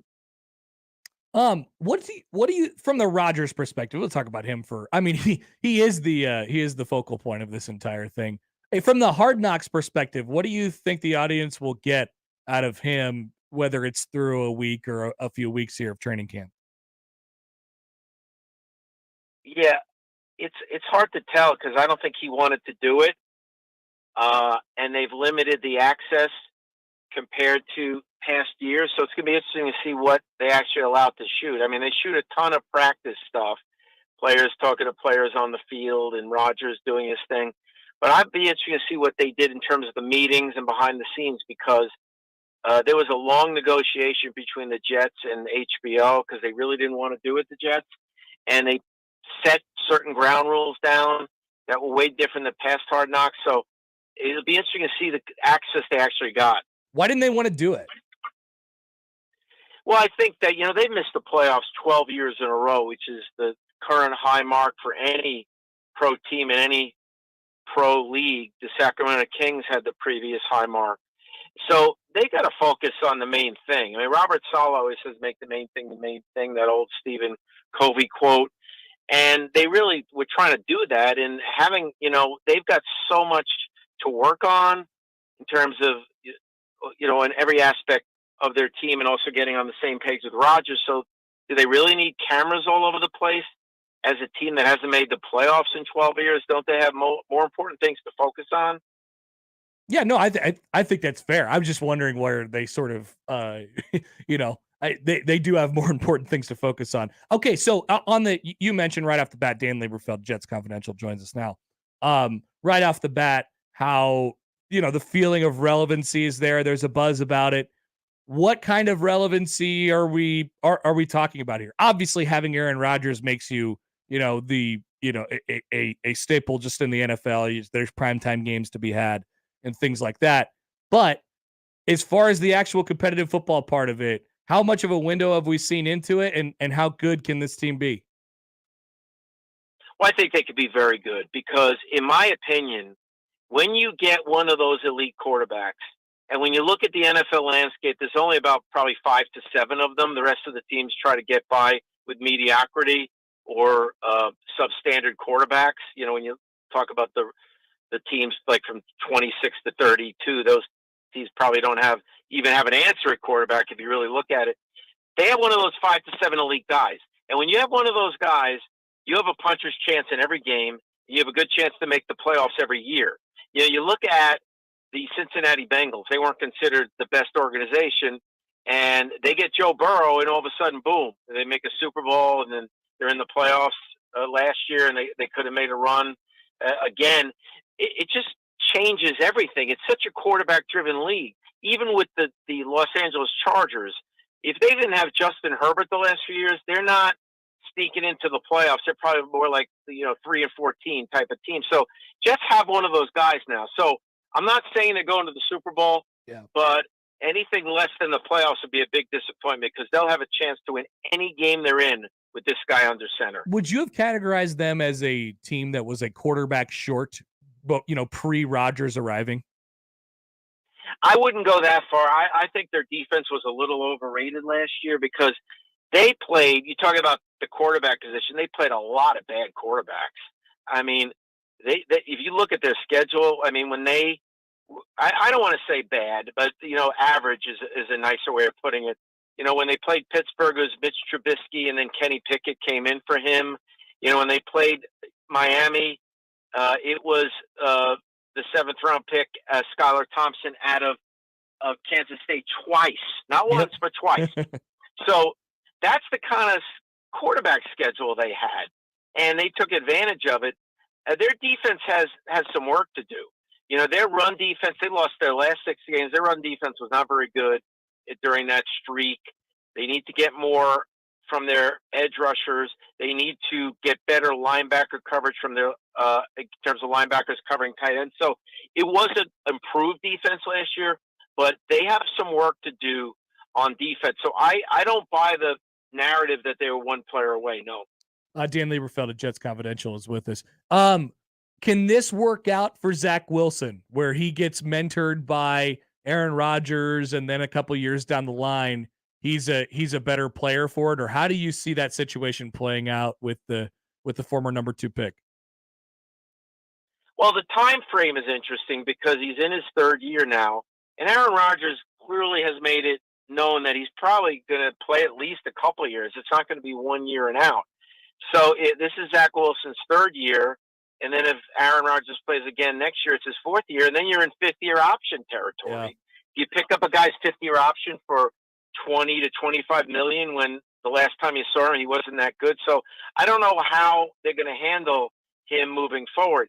As far as the mentoring thing, I think that could be a little bit overrated because maybe he can help him with his study habits a little bit. But, the problem Zach Wilson has is with mechanics and footwork. And, he works hard in practice trying to fix it. But when you get in a game and the other team's trying to take your head off, your muscle memory tends to revert back to what you've always done. And we saw that a little bit in the first preseason game against Cleveland. He did have the one nice throw, but other than that, he overthrew a guy. He started to scramble with plenty of time to throw.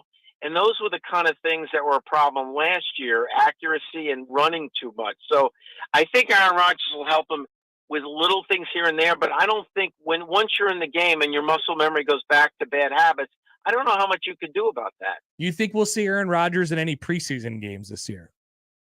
That's a great question. I don't know. It's going to be up to him. Let me tell you something. He has tremendous power in that building right now. They're consulting him on personnel moves. They're consulting him on other things going on. The Hard Knocks thing, he didn't want to do it, and he had a seat at the table. So I think it's going to be up to him whether he feels he needs it or not. They're not going to force him into doing it. I would suspect that maybe he'd want to play in one game for a quarter. That's just a guess because they haven't revealed their plan yet, but I don't think we'll see much of him at all. Okay. And then what happens? How does the running back situation develop over the next 3 or 4 weeks? With obviously there's the Breece Hall thing. He's still there. He's coming back from injury. And then there's Dalvin Cook, who's been hanging out there, who's visited the Jets as a potential free agent signing. You mentioned they're giving a little bit of lenience to Rodgers and asking for his opinion on things. I guess with all that in mind, how do you feel like it works out at running back? Well, they still have some interest in Ezekiel Elliott. I think one of the problems with Dalvin Cook is that he wants too much money, and also there's a legal case coming up. I don't know how comfortable the Jets are with his legal situation. Some woman, something happened with a woman, and she's there was something about $1 million settlement, all that kind of stuff. So that story kind of just broke. So I don't know how comfortable they are with him with the off the field stuff, with the stuff that just broke, and also he wants too much money, and so he did have a nice visit with him, but they're not on the same page financially right now. But they need another running back. Breece Hall, they're taking it very slow with him after blowing out his knee last year. The former Iowa State star, he's still not out there yet. Michael Carter is coming off a so-so year, another running back in there. Bam Knight is the player they like, who they signed as an undrafted free agent out of North Carolina State last year, but I don't know if they want to go with him full-time if Breece Hall's not ready. So they definitely want to bring in another veteran running back. Could be Ezekiel Elliott, could be Dalvin Cook. Okay. Dan Leberfeld of Jets Confidential. Dan, we appreciate the time and the info, man. Enjoy camp, and we'll talk to you soon. And by the way, I've covered the Jets so long, I covered Scott Frost as a player. Well, he's not around here anymore. But he does. I mean, he was a pretty good special teams player on the Jets, wasn't he? Yeah, they were trying to make him a safety. And the interesting thing about my relationship with, well, I don't say my relationship covering Scott Frost, was he was so quiet. He was so reserved that when he became a football coach and did great at Central Florida, I'm like, I'm just a little surprised by this because he didn't seem to have that personality because he was so reserved and so quiet. So that was one observation when he became a coach. It struck me like, I didn't think he was a coaching kind of guy. Did a good job at Central Florida. We know it happened in Nebraska. But, Matt Rule's interesting because he almost got the Jets job. He would have taken the Jets job if they weren't micromanaging who was going to be on his coaching staff. As you know, he's a New York guy. He wanted the Jets job. But they were messing around with his staffing, and he said, I'm out of here. You're not telling me who my assistants are. So you could thank the Jets a little bit for Matt Rule eventually being available. That Carolina thing was never going to work out with that owner. That owned something else.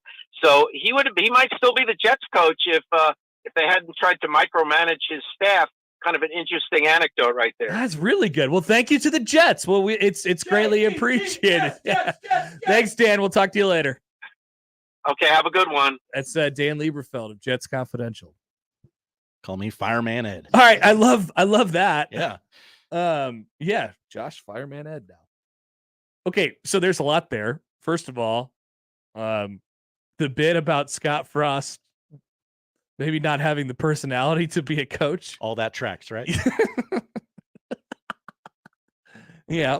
From his playing days. Yeah. Interesting. And guy didn't change that much, did he? Nope. And Matt Rule, wanting the job with the Jets as a New York guy. And also this very specific anecdote of he wanted to build his staff his own way.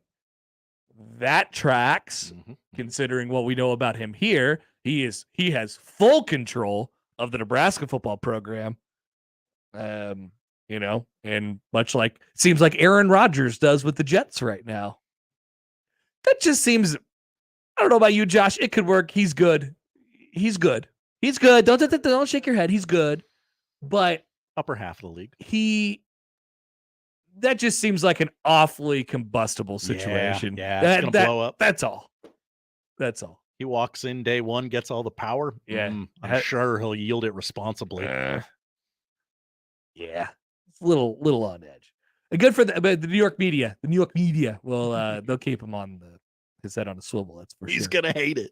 We will return with Josh's top 5 winners of the weekend next on 1620 The Zone. But first, this week's Zone deal is to Early Bird. They offer a variety of pancakes, eggs, Benedict's, omelets, beverages, including a full breakfast cocktail menu. Get to Early Bird Brunch today in the Blackstone District and Shadow Lake Town Center, and now open in Regency. That's right. There's an Early Bird in Regency. With this week's deal, you get 2 $25 vouchers for just $25. That's half off, on sale this Friday at 9 at 1620thezone.com.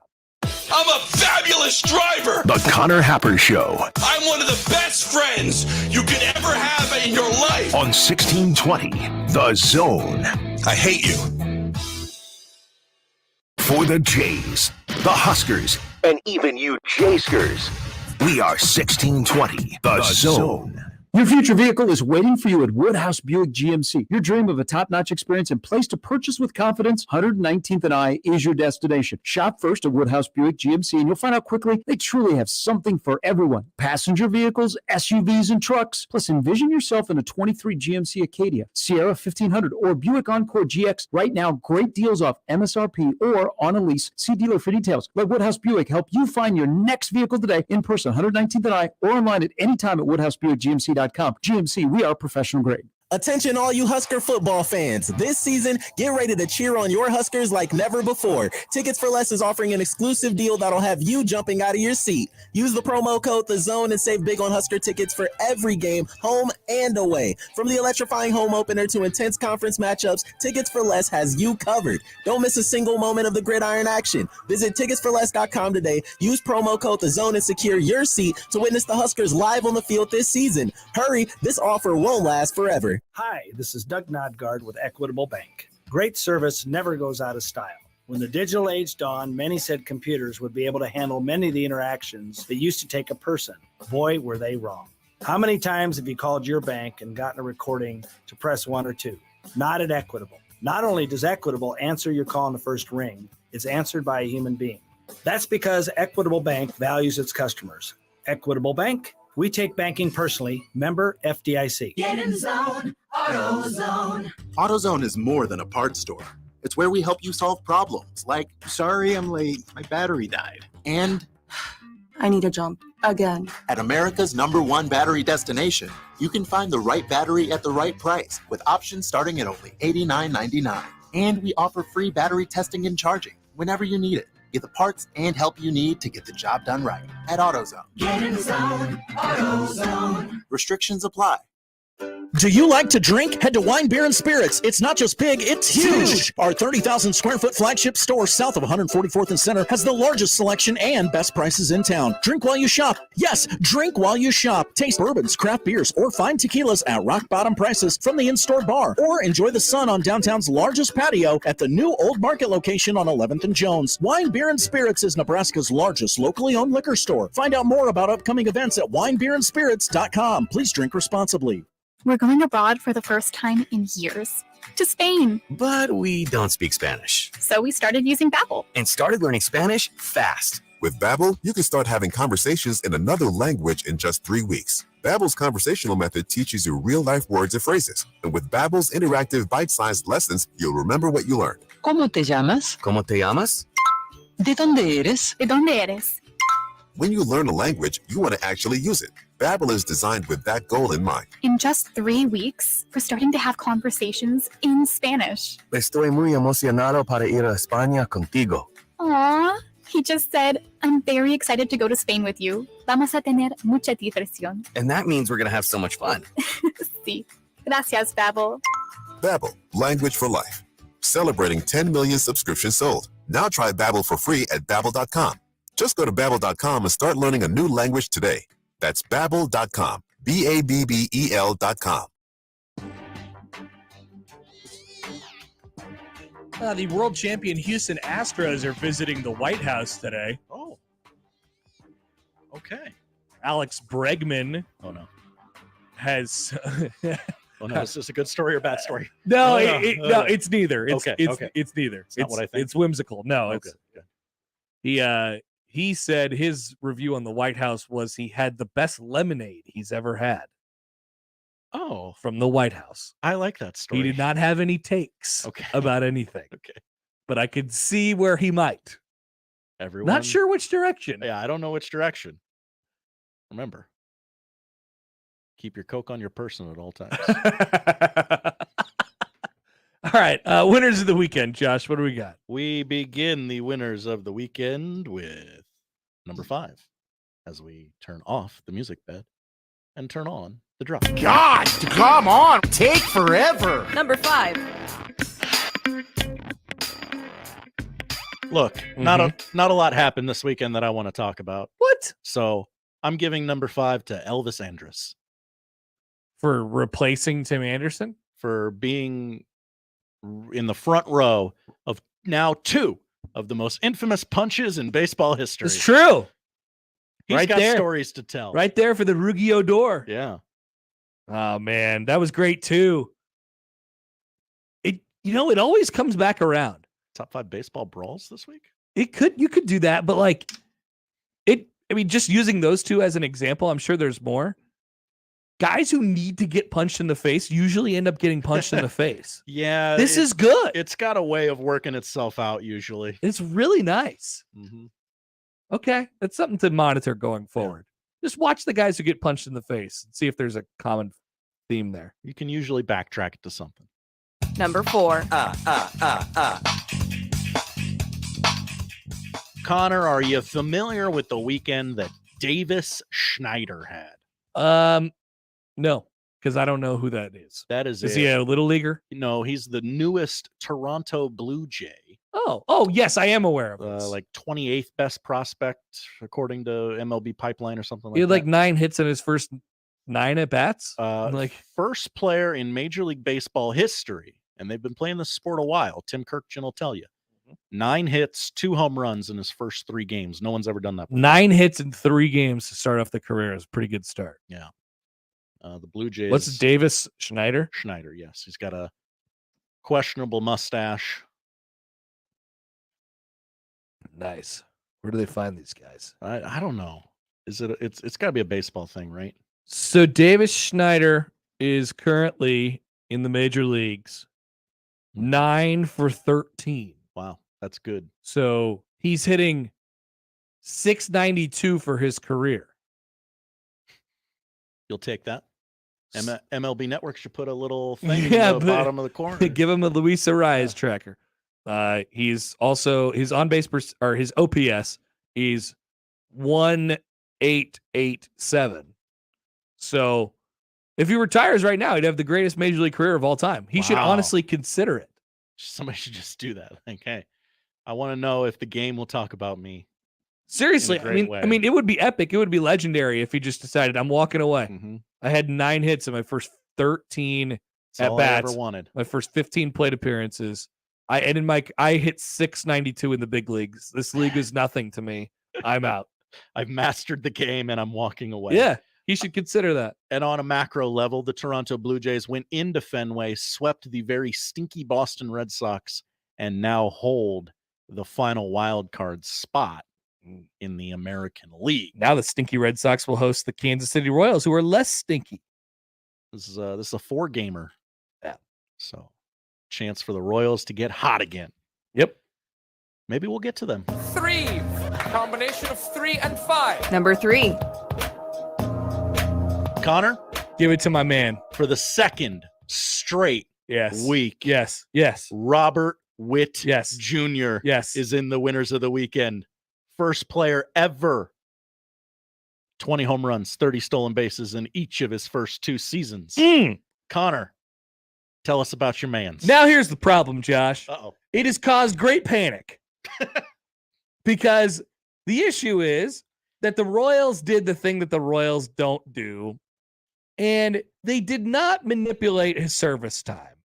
So he's going to be a free agent basically an entire year before he would have been a free agent. Mm-hmm. And now he's exploding, and you may have missed the window to sign him to a team-friendly long-term deal. So the next, I don't know, 2, 3, 4 years trying to figure out whether Bobby Witt Jr. is going to actually continue to be a member of the Kansas City Royals are going to be excruciting, because we can now confirm this guy's really good. Yeah. He's really, really good. And it's a prophecy that is now, come to fruition. But the problem is they have to spend money. I'm going to get you in touch with my guy, Alex Anthopoulos, and he's going to tell you how to screw these young kids. No, he's out you know of what he's going to tell contracts. you. He's really good at this. You want to know why? Because he understands the windows. He signs people early. Yeah. He signs people before they blow up. And then they blow up and the contract looks amazing. That's how you get locked into a bad Alex Gordon deal. That's how the opposite of how you get locked into a bad Salvador Perez deal that they're now going to have to dump this offseason. One of their franchise's greatest players of all time, because he's on a $20 million contract and he's got 3 years left on it. And they're going to have to dump him so they can get ready to pay Bobby Witt Jr. Yeah. You know what the Braves do, and it just dawned on me. I'm almost thinking out loud here. They're doing the thing that Jerry Buss did on Winning Time last night. Yeah, we're spending money we don't have. I'm going to tell you, this is a great deal, ton of money. It's more money than you've ever seen in your life. That's right. But if you would have just waited another year, you could have got $100 million more. That's what Jerry Buss won't tell you. For sure. For sure. It's about finding the window. Amazing. Good job, Bobby. Here comes 2. Number 2. Number 2 goes to Simone Biles. Oh, what did she do? She won the 2023 U.S. Classic in her return to the sport for the first time in over 2 years. Did she have a child? What happened? She had a mental health issue. Oh, okay. If you remember in the last Olympics, she got married to a Houston Texan. That was the headline I saw. Yeah. I wondered if she had a child. No baby for her. Okay. She is, quote unquote, still deciding on whether or not she'll go to Paris for the Olympics next year. But this seems like a lot of work to go through. If you're not go to the Olympics? Yeah, to not go to the Olympics. Yeah. I don't know why you would be like, I know, U.S. Classic, I'll stop there before the World Championships. The Olympics are back again next year? Yeah. Winter? Fun way you can remember this, Connor. Yeah, help me out. Every time there is a presidential election, there is also a leap year. There is also a Summer Olympics. Thank you for that. That is actually very helpful. It is. That's news you can use, folks. And I do know that there is a presidential election next year. Oh, you've heard? I have heard. Yeah. Interesting. What have you heard? No? Okay. Yeah. No time for your political takes, Connor. We're going to stick to sports and tell you the biggest winner of the weekend. By the way, Aaron says that Number one. Simone Biles is now married to a Green Bay Packer. Oh, that's right. I did look this up this weekend. He was a Houston Texan when they got married. Oh, I thought she got divorced and married a Packer No. instead. What a flex that I would need be. a Packer. Your team sucks. I need a Packer. All right, who's number one? Number one, he won the big fight this weekend. No, you did not. No. He Jose Ramirez is a great boxer. Jose Ramirez. He saw his opponent's fear in his eye and put him down. Yeah, it's Jose Ramirez. Thank you, Thanks God. for ruining the joke. Thank you, God. No, I didn't. I was concerned that you were going to say Jake Paul.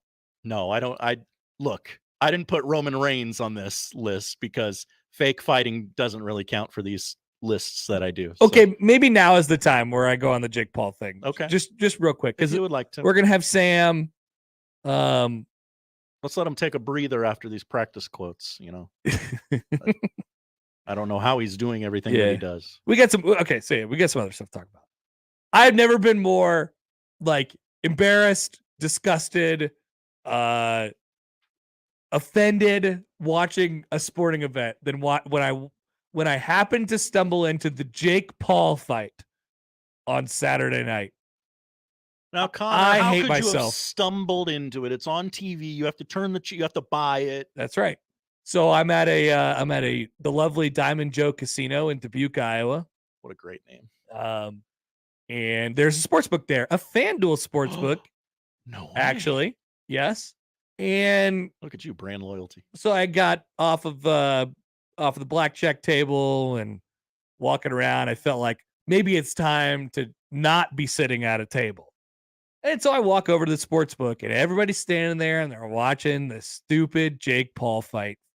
And I'm like, what's going on? Why is Jake Paul boxing? And so I stood there and I watched like the last 3 or 4 rounds of it. And first of all, it's obviously rigged. I mean, the idea of it is rigged in the first place because he only fights people who. Yeah, he's not fighting contenders and like, Correct. okay, this is number one and the number one contender. You have to fight the number one contender. And no, he's picking and choosing. And then the way it actually plays out is also rigged because they're like, yeah, I'm going to take a dive to make all this money from this deal. High 8, maybe low 9 figures. Yeah, no doubt about it. Now, could he potentially win a boxing match that wasn't rigged against him? Oh, God, he only got $500,000. Oh, that's sad.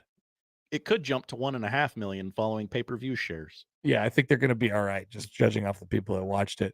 Okay. It was a mess, man. I didn't like it. I didn't like what I saw. I don't want to watch Jake Paul fight anybody. I want to watch him get his ass kicked by somebody. I'm not sure who's going to supply that. He would never do it. Yeah. He would never do it. He's got that Floyd Mayweather thing where I really just want to see this guy get knocked out. Yeah. Here's my money. Here's my credit card. Can I see this guy get knocked out? No. Ah, damn. It's just so much slower than we come off watching the Bud Crawford fight 1 week before that. And we're like, wow, this is awesome. He's so surgical. He's got so much precision and he's so fast. And these guys are just like, blah, blah, blah. I didn't watch a second of this There's fight. no technical stuff. There's just nothing. I was watching real fake fighting because SummerSlam was Saturday night. Oh. So, but everyone said Nate Diaz is out of shape and very fat and very slow. Every single person. That was their takeaway. It was not, wow, Jake Paul looks great. Because he does. Like, look at him in the graphic. He physically, he looks like a boxer. He looks great. Yeah, he could box but if he knew how to box. He's fighting tomato cans. Yeah. So I didn't like that. But they're tomato cans whose names you've heard of. That's my review on the stupid fight. God, so dumb. So you've not watched the Netflix Untold episode about Jake Paul. I will not be watching any more Jake Paul content. Sad. No. I watched Logan Paul Saturday night. Oh, he's the WWE one. Yeah, he was in Detroit, kicked off SummerSlam, hopped on a PJ, walked his brother out to the ring in Dallas. Wow. What a move. What a flex. Yeah. I can never tell the difference between the two, so I hate them both by proxy. That's fair. I think they're both actually awful people, so that's fair. Sam McKewon is next on 1620 The Zone. Hey, everybody, it's Michael Savit for Ted and Wally's Ultra Premium Ice Cream. 2 locations in Benson and the Old Market. You know what it's like in the summer, right? It's hot. We know that. What's better way to cool off than ice cream, and especially ice cream from Ted and Wally's? More than 3,000 flavors. For 35 years, they've made sure that when they make ice cream, they make it the right way. That's why they have 20% butterfat. That's why they do it the old-fashioned way. Check out both locations. Go over to Benson or go over to the old market and get some Ted and Wally's today. 35 years of tradition, and tell them Severe sent you. Ray Magliozzi here for eBay Motors. Okay, easy now. You're teaching your kid how to parallel park. Ouch! Turns out he likes to do it by feel. Don't worry, eBay Motors has bumpers, taillights, trunk lids, license plate holders, 122 million parts. Pull up just a little bit. And headlights. They've got lots of headlights. Get the right parts at the right prices. eBay Motors. Let's ride. At Granger, we're for the ones who pay attention to every little detail.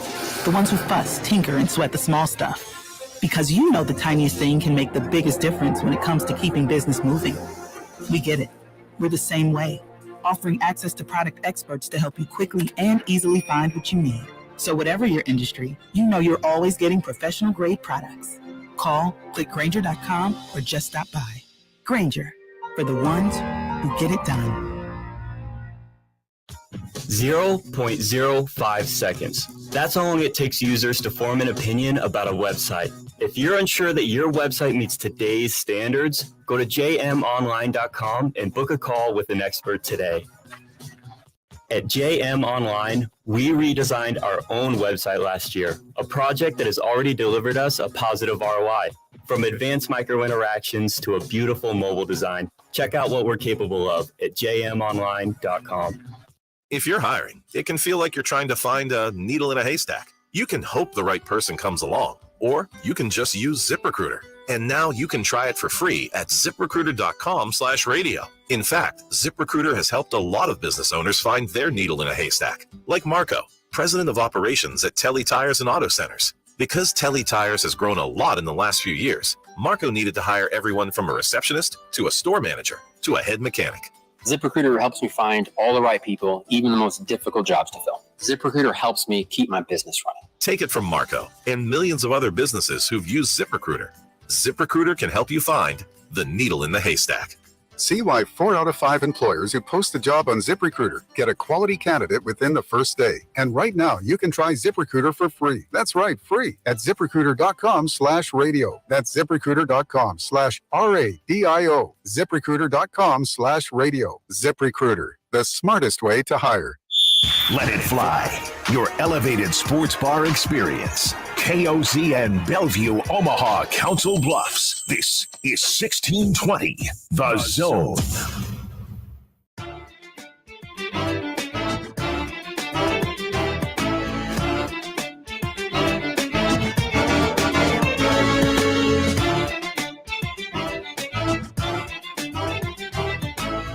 Welcome back. 1 o'clock hour, the Connor Happer Show here on 1620 The Zone and on 1620thezone.com. Connor Happer, Josh Hodson with you. We'll see if we can track down Sam McKewon. Nebraska finishing up practice today. Evan Cooper and Foley talking some defensive backs, talking some Isaac Gifford. Ooh. We'll get to some Matt Rule audio here in just a couple minutes. You remember Matt Rule, who spoke after Saturday. They did a scrimmage, quote unquote, on Saturday. But don't ask Matt Rule about how many times you could scrimmage during fall camp, because I don't think he's happy about the fact that you could only do it twice. But before we do that, let's take a phone call. It is Bob on the 42 Degrees The Source hotline. Hi, Bob. Hey, App, I'm triggered again. Oh, no. What are you triggered about this time, Bob? Well, help me reconcile this. Apparently, every coach, we're just drinking the Kool-Aid, don't you think? Apparently Isaac Gifford is going to be a multi-year NFL talent, which is fine. I hope he is. I'm not taking anything away from him. But I just feel like we're at the point of the offseason where we're going to win the national championship. Everyone thinks the year's going to go great. And then in maybe 4 months, we're looking at a 6-6 record. You tell me. Thanks, Hap. Okay. Thank you, Bob. Now, I don't know what you're... I don't know what that was. I don't know what you're drinking, Bob, but I ain't drinking that. Hey, Hap, I'm triggered again. I'm not drinking that Kool-Aid. That's strong. Who's drinking that Kool-Aid? Give me the strong stuff. Who? Yeah, where can you find that? Oh, I'm sure it's on the boards. Boards are I have no. I don't think I am. I don't think that I'm messing this up. Like I don't think that Nebraska is going to be like overwhelmingly good this year. I think there is a world where they could win 8 games. Whoa. That is the world in its most pure and perfect form for Matt Rule in 2023. In my opinion. I don't know if 9's gettable. I don't know if 10's gettable. I don't know if 11. They're not going to win the national championship. Tired of you talking negative about the program. It's going to hurt recruiting. I find myself thinking about on the lines that I was months ago. 6 wins. I don't think I'm ready to say that. I don't think I'm ready to quite lock that in yet. We don't know quite enough yet from 3 practices of fall camp. What's your number? Training camp. But yeah, I find myself right in that range. You'll probably end up talking me up to 7. Now, are we in the Kool-Aid season? Yeah, absolutely. Yeah. We definitely are. No doubt about that, Bob. No need to be triggered though. But I need to find where Bob's going to get his Kool-Aid. This stuff sounds wildly strong. I'm curious. Are the people on the board saying that Nebraska's going to win the Natty? It's a message board. You can find any comment you want. John emails in on the Equitable Bank inbox. Who's Bob talking to that thinks Nebraska's going to win a national championship? Yeah, like my version of Kool-Aid is, that 8 wins. That's the strongest Kool-Aid I can muster up at this point. It's like full sugar. I like a little diet Kool-Aid. Maybe a little Kool-Aid Zero.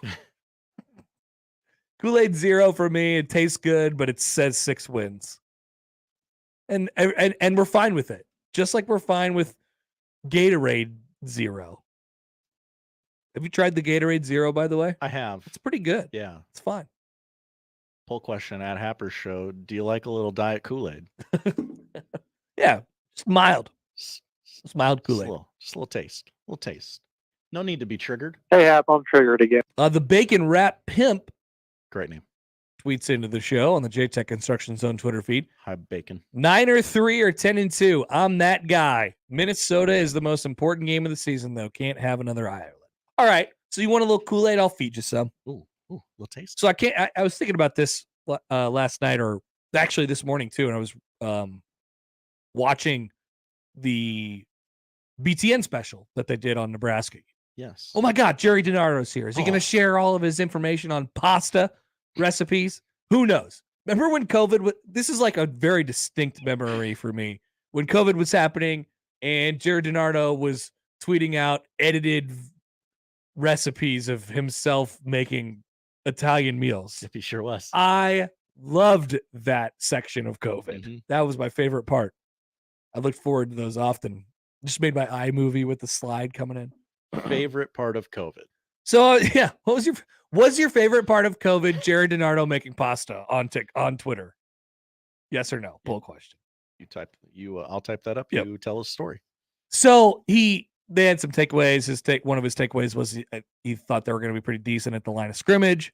I would say add that to the longer list of people now who are like, yeah, I think they're going to be pretty good on the offensive line who have seen this. Defensive line too. And then he was talking about more than anything, like the scheme of the defense and how unique it is. And he says it breaks all the rules of blocking. And it's unorthodox. Nebraska's defense, what they're trying to accomplish this year, is unorthodox. So if you want the Kool-Aid, here it is. And if you think the Minnesota game is the most important game of the year, you'll like this tasty Kool-Aid. I think there's a chance that Nebraska's defense is going to be better at the beginning of the year than it is at the end of the year. I know that might seem counterintuitive. Okay, I follow though. But for Nebraska to get off to a good start this year, and those are 2 important games coming right out of the gate, there's going to be nothing on, except for Syracuse, there's going to be not much on what Nebraska is attempting to do defensively. There's not much about their personnel. Their personnel has changed quite significantly. Even the body types of the guys who are coming back are different. And I think the things that they're going to be asking them to do on the defensive side of the ball are different. So there just won't be much. You won't get a good guess on what Nebraska's defense is going to be if you're going up against it. And the first team to go up against it is Minnesota. Now, Minnesota has an easy play. Their play is what it always is. We're going to test your will. We're going to just run it until we can't run it anymore. And that's what they'll try to do. But we'll see if Nebraska has answers right out of the gate, and we'll see how quickly Minnesota can adjust. That could be an advantage for Nebraska right out of the gate. I wonder how this looks, in 6 or 7 weeks. Once there's tape and once people start to learn a little bit more of the principles in the Big Ten about what Tony White's trying to do on the defensive side of the ball, and it starts to set in, this is going to take a minute. Because I think that. I think the defense is going to take a minute. But you could shock them early. So that could be a potential advantage. How does Minnesota prepare for the defense that's built on chaos? And can that play to Nebraska's advantage in the first couple of weeks of the season? There's some Kool-Aid for you. I think it's possible. Matt Rule will supply the rest. Let's go to the Dropbox, Josh. Oh, we're going to the Dropbox. Okay. We're going to the Dropbox. I'm ready. Lay it on me. Here's Matt Rule on the aforementioned Isaac Gifford and the strengths of Nebraska's defense. Well, I think the safeties are one of our strengths. Isaac Gifford's. I mean, he's an alpha back there right now. He's had an amazing summer. The jump that I've seen Giff make, his mentality. You don't really realize until we did timing day how athletic he is. He's a 35-inch vertical, 10 and a half broad, 4.5 guy. I mean, he's a multi-year probably NFL player. In terms of his talent. And his mindset's come a long way with it in terms of just taking control back there. Deshaun Singleton's playing really well. Omar Brown. We got a lot of guys back there. And I'm really pleased with the young guys, the young people we brought in. So I think we have a lot of players who can play. We have a lot of flexibility. Tommy Hill's probably the turnaround guy from the time I got here till now. He's become one of the leaders, I think, on the defense. And so we have between Newsome, him, and Hartzog, we have some guys that can play multiple positions as well. So I like our strength in the secondary. I think we're going to be really good. He's asked about, obviously, the secondary and specifically the safeties on the heels of the departure of Miles Farmer last week. And he's like, yeah, we're good. We're good there. And you believe him, right? We're okay there. You can't take everything he says like, yeah, if we're going to be good here, we're going to be good here, we're going to be good here. Okay, then what does all of this mean? How good do you think they're going to be? And I talked to him about this a little bit at media days, but I think he would like to give you an answer as much as it probably wouldn't, I think he likes to be honest and say, this is what I think we're going to be. This is how good I think we're going to be. We're going to be a little light here. We're going to be a little heavy here. And you can't always do that as a head coach. So maybe there's a reason. But I'll say this. I don't think he knows. I'm sure he talked about this. He talks about this all the time, actually, because he's very accessible. People come to him in the streets. They say, Coach, what do you think? Bowl game? 6, 7, 8? What? How good would that be? Should I book my ticket to Vegas now? Yeah, or wait, Matt. I think his genuine answer is I don't know, because I don't think he knows. I don't think he knows where this is going to land. Much like we don't know where this is going to land. How long until we hear the quote, just ready to hit some guys wearing a different color jersey? I think we're due for that in probably by the end of this week. Okay. Probably by the end of this week. It's coming. Be ready, everyone. It's coming. Jamie on the YouTube. Hi, Jamie. Bob is right. Hashtag Bob was right. Yeah. All these position coaches like what they have right now. In 4 games, it'll be we just can't execute. Yeah. Ooh. Okay. Let's play that forward a little bit, Jamie. that would be how will they handle a first year where there is going to be a little problem with execution. They're not going to get everything right off the bat. But I imagine that these coaches will probably be a little bit more on the side of we got to take some responsibility. And I don't think there will be much chatter about how they need better players. Even though it may be the truth, I don't think there will be much chatter about how they need better players. Would you agree with that, Josh? Yeah. It's easy to say that now, but I do think that's the case. I think even if they went out there and they were just a terrible football team, I think Rule would put it on himself. Yeah. Like most coaches would, and just be like, we got to figure out how to get better. I'm not getting through to him. I got to get through to him. Yep. I got to be better. I probably underestimated this. I misjudged this. Yeah. Cupboard was left bare. All right. So from the Kool-Aid, we go to a different flavor here. Oh. Yeah. This one tastes a little worse, I think. Oh, no. Here is Matt Rule on the status of Teddy Prohaska. Sorry. Teddy got banged up again, so Teddy's out for a little while right now. Nothing long term, but he's banged up, unfortunately. He'll be right. We think he'll be ready for the first game. So we're working Turner, we're working Gunner, we're working all those guys on the O-line, and then we're going to get Teddy back as soon as possible. Okay. All right. We think we're going to get him back for the first game. We're working some guys there. Then we go on to some other subjects, and then we get back around to this at the end, and it was asked in a different way. Hey, how nice is it to have a guy like Turner Corcoran with Teddy Prohaska out? And we get some more from Matt Rule. Here he is. Yeah, and I love Teddy, and I know he's done. Since I've been here, Turner's been left tackle with the ones every day since I've been here. So that's what I know, right? So I just feel bad for Teddy because he's such a wonderful young man and wonderful teammate, and he was, excited to get out there and get going. But you know what? When I remember when Brody got hurt, and the Tagovailoa family flew out here. I was sitting down with his father and mother, and his father was talking. He told me, he said something that impacted me. You learn a lot from listening to people and parents. His father, was talking to Brody about embracing the delay. Sometimes there's a delay in what we want. You have to embrace it. It's really good for me to hear. So I think Teddy's going to come back better than ever. But yeah, Turner's an excellent player. And, we have some young old linemen that have shown up, like the Sledge. Catula was here in the spring, but those young guys, they're going to be good players. As Grant Seagren walked on, he's a scholarship type player. So we got some guys that are going to help us. Okay. So while you have a guy who immediately assumes the spot with Teddy Prohaska out, do you trust the guy? And does it sound like to you they're trying to get some of those younger guys to, all right, come on, let's push. Let's push.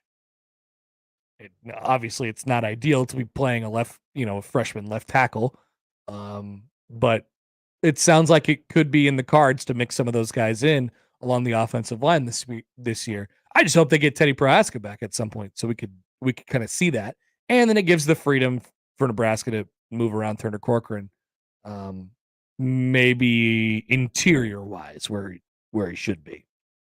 So nice to have a guy who could flex around a little bit, and maybe he's better. But we have seen a lot of that, and it hasn't been that great so far. So that's a significant deal for Nebraska. So once again, I find this part of it interesting. Nebraska has had a couple things here happen in the last week since camp has opened that, I don't know, may have caused some significant tremors, rumbles in the in the world that we live in, right? Their starting safety left the team, and their best left tackle, who's supposed to be coming back from injury, or you assume their best left tackle is supposed to be coming back from injury, had a setback. Right? Wouldn't that kind of shake the earth a little bit in the first 3 days of camp? Yeah, you could say the vibes would be bad. I got to tell you, I don't feel that way right now. I don't know what it is. I don't know what it is. You said that, and I went, yeah, both of those things did happen the first 3 days of camp, and I didn't dwell on the negative, I guess. By the way, on one of the other, Fleeks, remember they sent him home because he was a little pudgy? Yeah. He's back.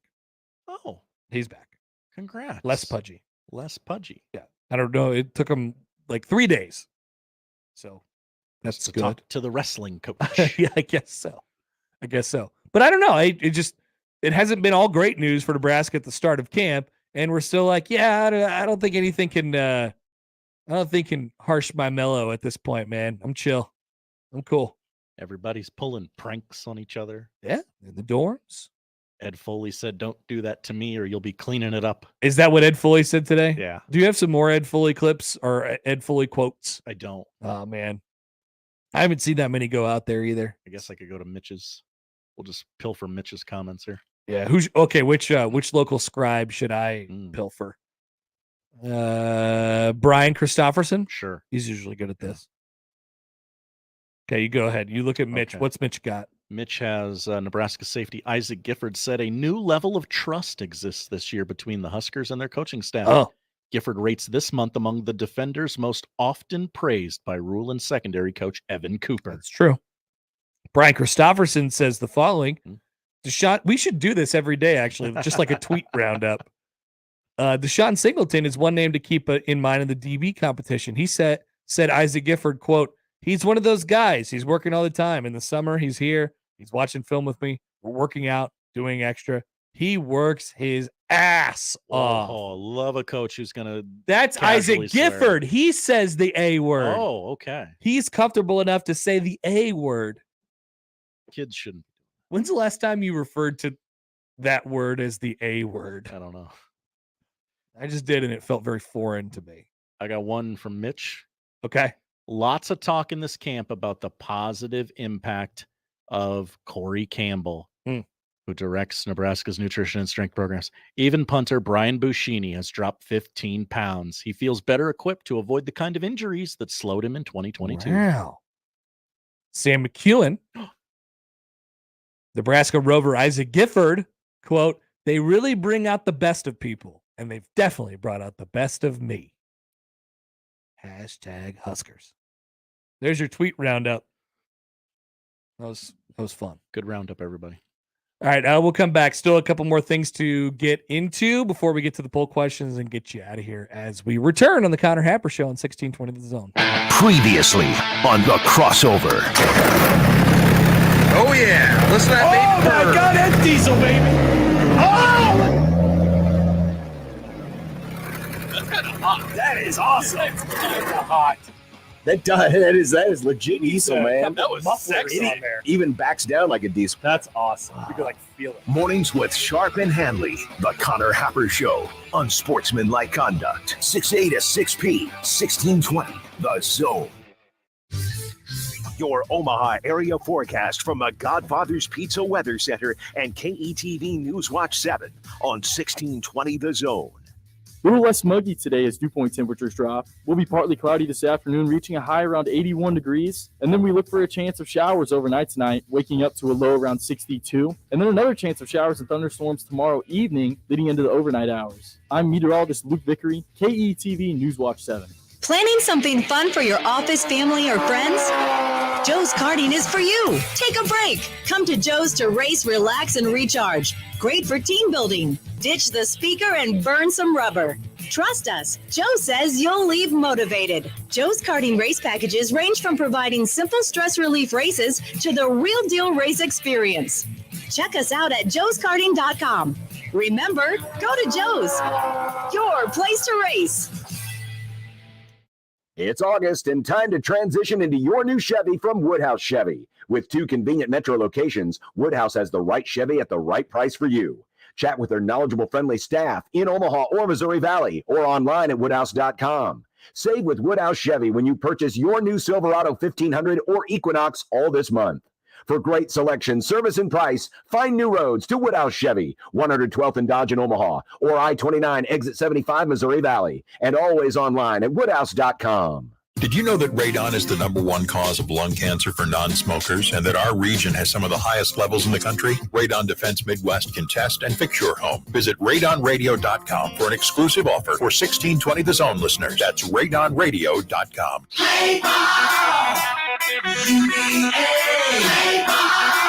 Registrations are being accepted until August 13th for Ultimate Baseball Academy's fall baseball leagues. These developmental leagues are going into their 14th season and are the perfect blend of skills clinics, training, and games to help players of all skill levels to improve this fall. Leagues are available for ages 7 through high school. Register as an individual or bring your whole team at ubanebraska.com. Ultimate Baseball Academy. Play ball.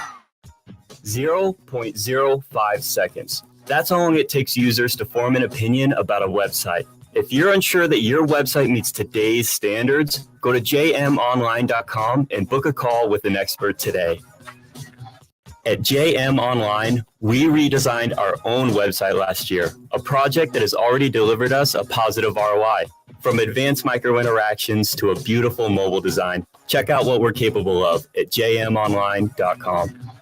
Prescriptions require an online consultation with a healthcare provider who will determine if appropriate. Restrictions apply. See website for details and important safety information. Subscription required. Price varies based on product and subscription plan.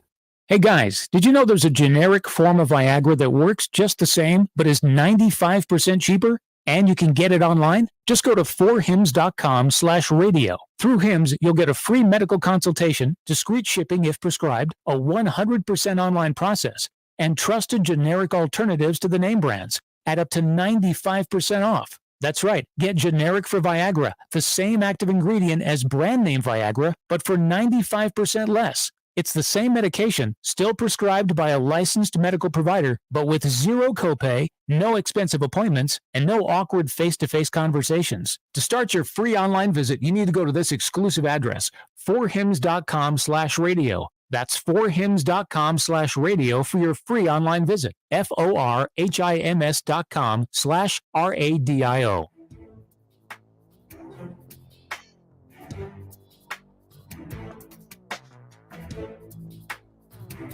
I don't know if you guys heard this, but the U.S. women's soccer team lost in the World Cup. What? They usually win the World Cup. That's the problem. Yeah. And everybody enjoyed a nice little hop and a skip and a jump on top of their grave yesterday morning. Ooh, it was a race to get there first. Didn't have Alexi Lalas being the first person there, though. Okay, so what did Alexi Lalas say? Give me the cliff notes.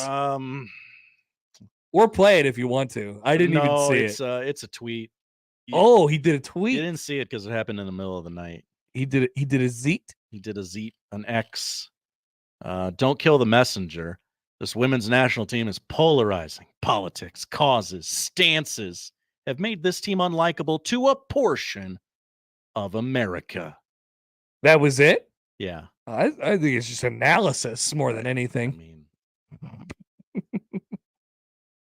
That guy's pretty opinionated. A lot of codes in there. Yeah. Yeah. Can I say this without like, sounding like everybody else is sounding today? Careful, I care about you, Connor. I have a couple complaints. Number one, I don't like how Rapinoe was smiling. Why was she smiling so much? Why was she so happy? She is not going to give you the satisfaction of watching her.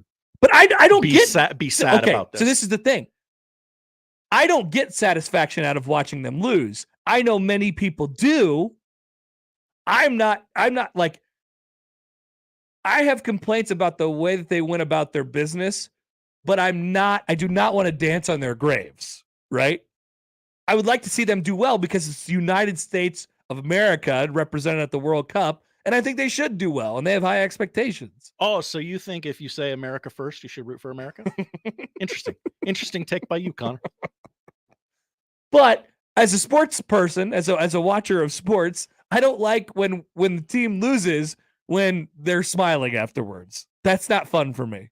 It makes me feel like it doesn't matter to you. It's a little different. Yeah, I don't like that part. I don't know what day you were gone because there's so many of them, but hey, the one with John Schreiner and I. Okay, we did a little Women's World Cup preview, and him and I both. I'm gonna hop on the credit for this. Told you this would happen. Really? The world has gotten better at this. Oh, I had no idea. Yeah, the world has gotten better at this little game of soccer, and this Women's World Cup team was horribly constructed. The roster. Everyone isn't it? It seems like they're in somewhat of a transitional period. Everyone was either too old or too young to play the parts that they played on this team. It's a lot like the what was it? The 2004 USA basketball team. Yeah. That failed. That pooped. That yeah. we remember them failing miserably. And right? then we had to do the redeem team. Yeah. Well, that team that failed miserably won a bronze medal. I looked it up this weekend. Yeah. Because I remember them being But they did fail. A disgrace. They were a disgrace. They won a bronze They medal. disgraced us. It wasn't gold. This team couldn't even get out of the round of 16. Round of 16. Missed penalty kicks. Yeah, missing a penalty kick, just sailing it. Airmail. I like how the goalie came in and kicked one, though. That was cool. The goalie's PK went in. Yes, I mean straight down the middle. Yeah. That was my only thing. I was like, I don't like how happy they seem to be all the time. So I agree with what's her name, Carly Lloyd. Carly Lloyd. Yeah. She was like, why are they so happy? I really think it's because they didn't want to give certain populations the satisfaction of being sad. Oh, but that's that. Oh man, that just takes all of the emotion out of it. Because they are not sports players anymore. They are political figures. Yeah, they are pawns on a political well, chessboard. They definitely want to be that. Yeah, yeah. They have definitely steered themselves to that position. That's for sure. Now we get to have the fun of a Women's World Cup redeem team. Exciting. Who's going to be on it? Dennis Rodman's daughter.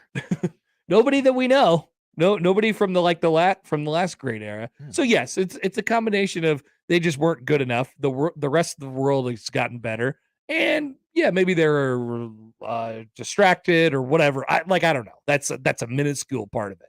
Most of it is the rest of the world's gotten better. We don't even know where the 2027 Women's World Cup is going to be. We don't? Don't you feel like we should know that by now? I do. They're still in the bidding process.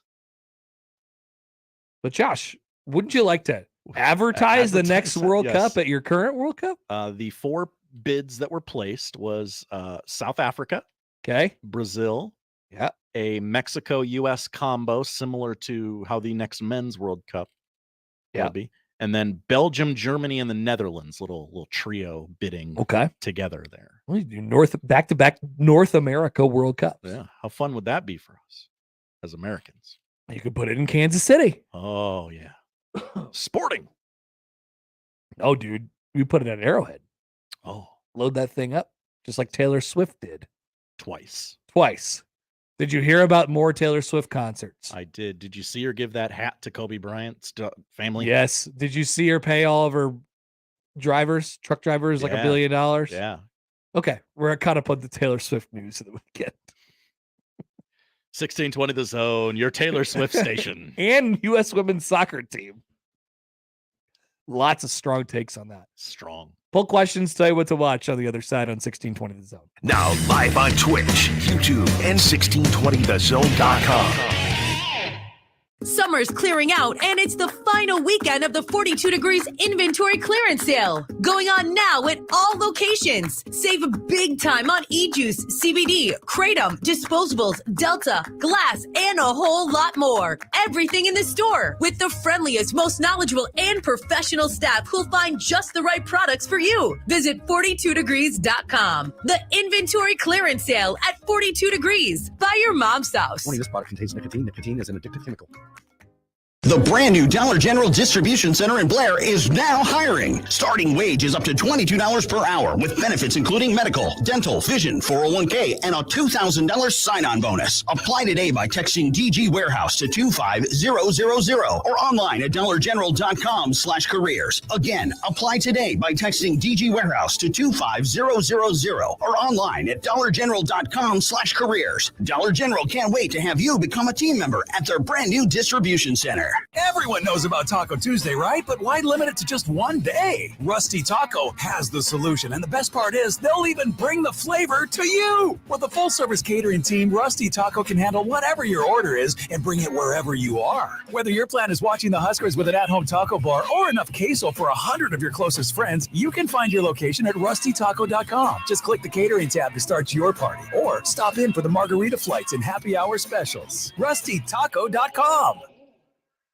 Day by Day is a new documentary about Tom Osborne and the Nebraska Huskers' decades-long pursuit of a national championship, featuring interviews with former players and coaches, as well as famous fans like Peyton and Archie Manning, Larry the Cable Guy, and numerous NCAA and NFL legends. Day by Day is the riveting untold story of one of the most dominant, celebrated, and controversial football teams ever. Opening in theaters on August 11th. Visit daybydaymovie.com for details. If we've learned anything from recent news, it's that unexpected things are happening. Your gut tells you there's something very wrong going on, and all the evidence suggests that there is. Government emails are hacked. There's talk of how to fight World War III, and trade of grains and food are being disrupted. Those in charge say everything's fine. Stop noticing, but you know better. It's time to invest in self-reliance and emergency food storage now, more than ever. My Patriot Supply, the nation's largest emergency preparedness company, is the place you can trust. Go to mypatriotsupply.com and secure their best-selling 3-month emergency food kits.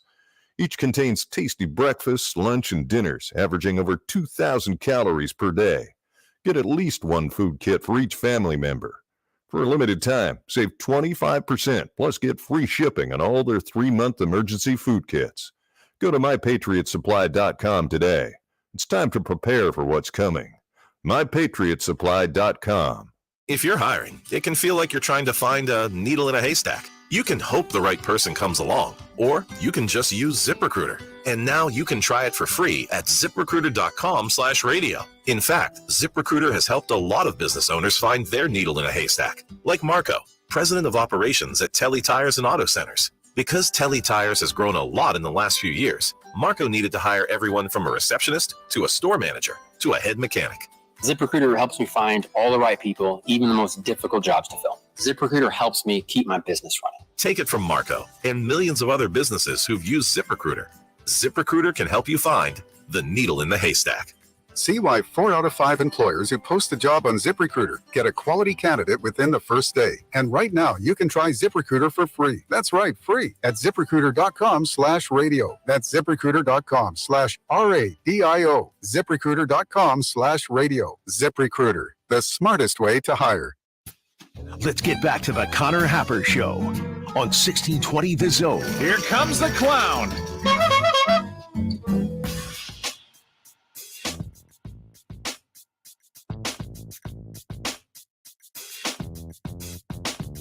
Okay, one more funny thing that, in case you didn't notice, ended up happening in the Tim Anderson, Jose Ramirez thing. Yeah.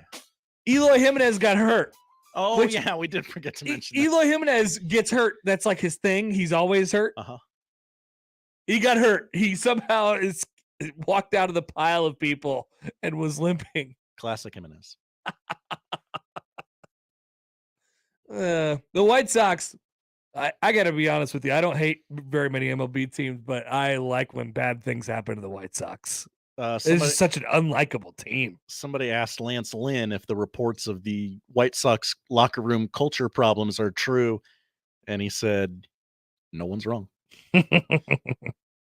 Last year, I was calling for the constant extension of Tony La Russa. Hall of Fame baseball guy. Instead, they hired former Royals bench coach Pedro Grifol, and that has not gone well. It's not gone well. And the rumors are saying that Salvador Perez would have liked Pedro Grifol to become the Royals manager so bad that he would, entertain playing for the White Sox. It's another fun little side quest to this deal. Tomorrow we got to have a conversation about Salvador Perez. Oh, great. Because I'd be happy to have it. There's some rumors today on radio, not this station. Yes, there are. I'd love to have them. Mm-hmm. All right. At Happer Show poll questions. Can you almost smell the football coming? Yeah, I can. We're in the 70s today. 87% say yes. Can your body handle a big breakfast? No. I was lockstep with you on this one. I agree. But the listeners do not agree. 68% say that their bodies can handle a big breakfast. Sad. Should we outlaw pennies? Yes. Who needs them? Take up space. We have flirted with this notion a number of times before. I say the U.S. Treasury should do it. 59% say yes. Look at us. You have your vote of the American public.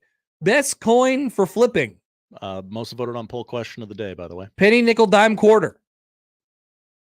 I'll pine for the nickel, but I know how this is going to go.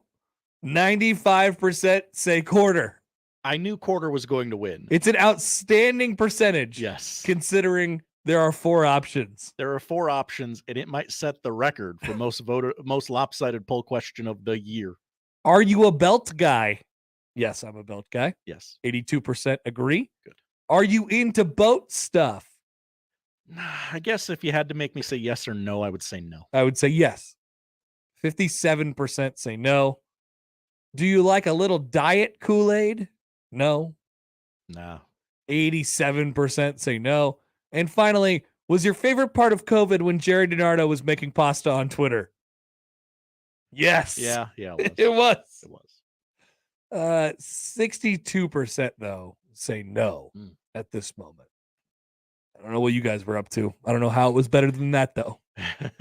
Those are the poll questions. Josh, what are we watching? We got baseball tonight, this afternoon, actually. Dodgers, Padres, 3:00 start here locally. That would be a 1:00 start out west on MLB Network. Cubs, Mets, and MLB Network showcase game at 6:00. ESPN Plus at the same time has Braves, Pirates, Spencer Strider on the mound. He's gone over 9 Ks each of the last 6 starts, I think. Is that a betting angle? He has gone over his season total on FanDuel for strikeouts already. Betting angles, this Josh. year. Yeah, I got you covered. Yankees, White Sox, 8:00, your MLB TV free game of the day. Maybe there'll be another fight. Giants, Angels, 10:00 on MLB Network. Connor, your favorite sport is back.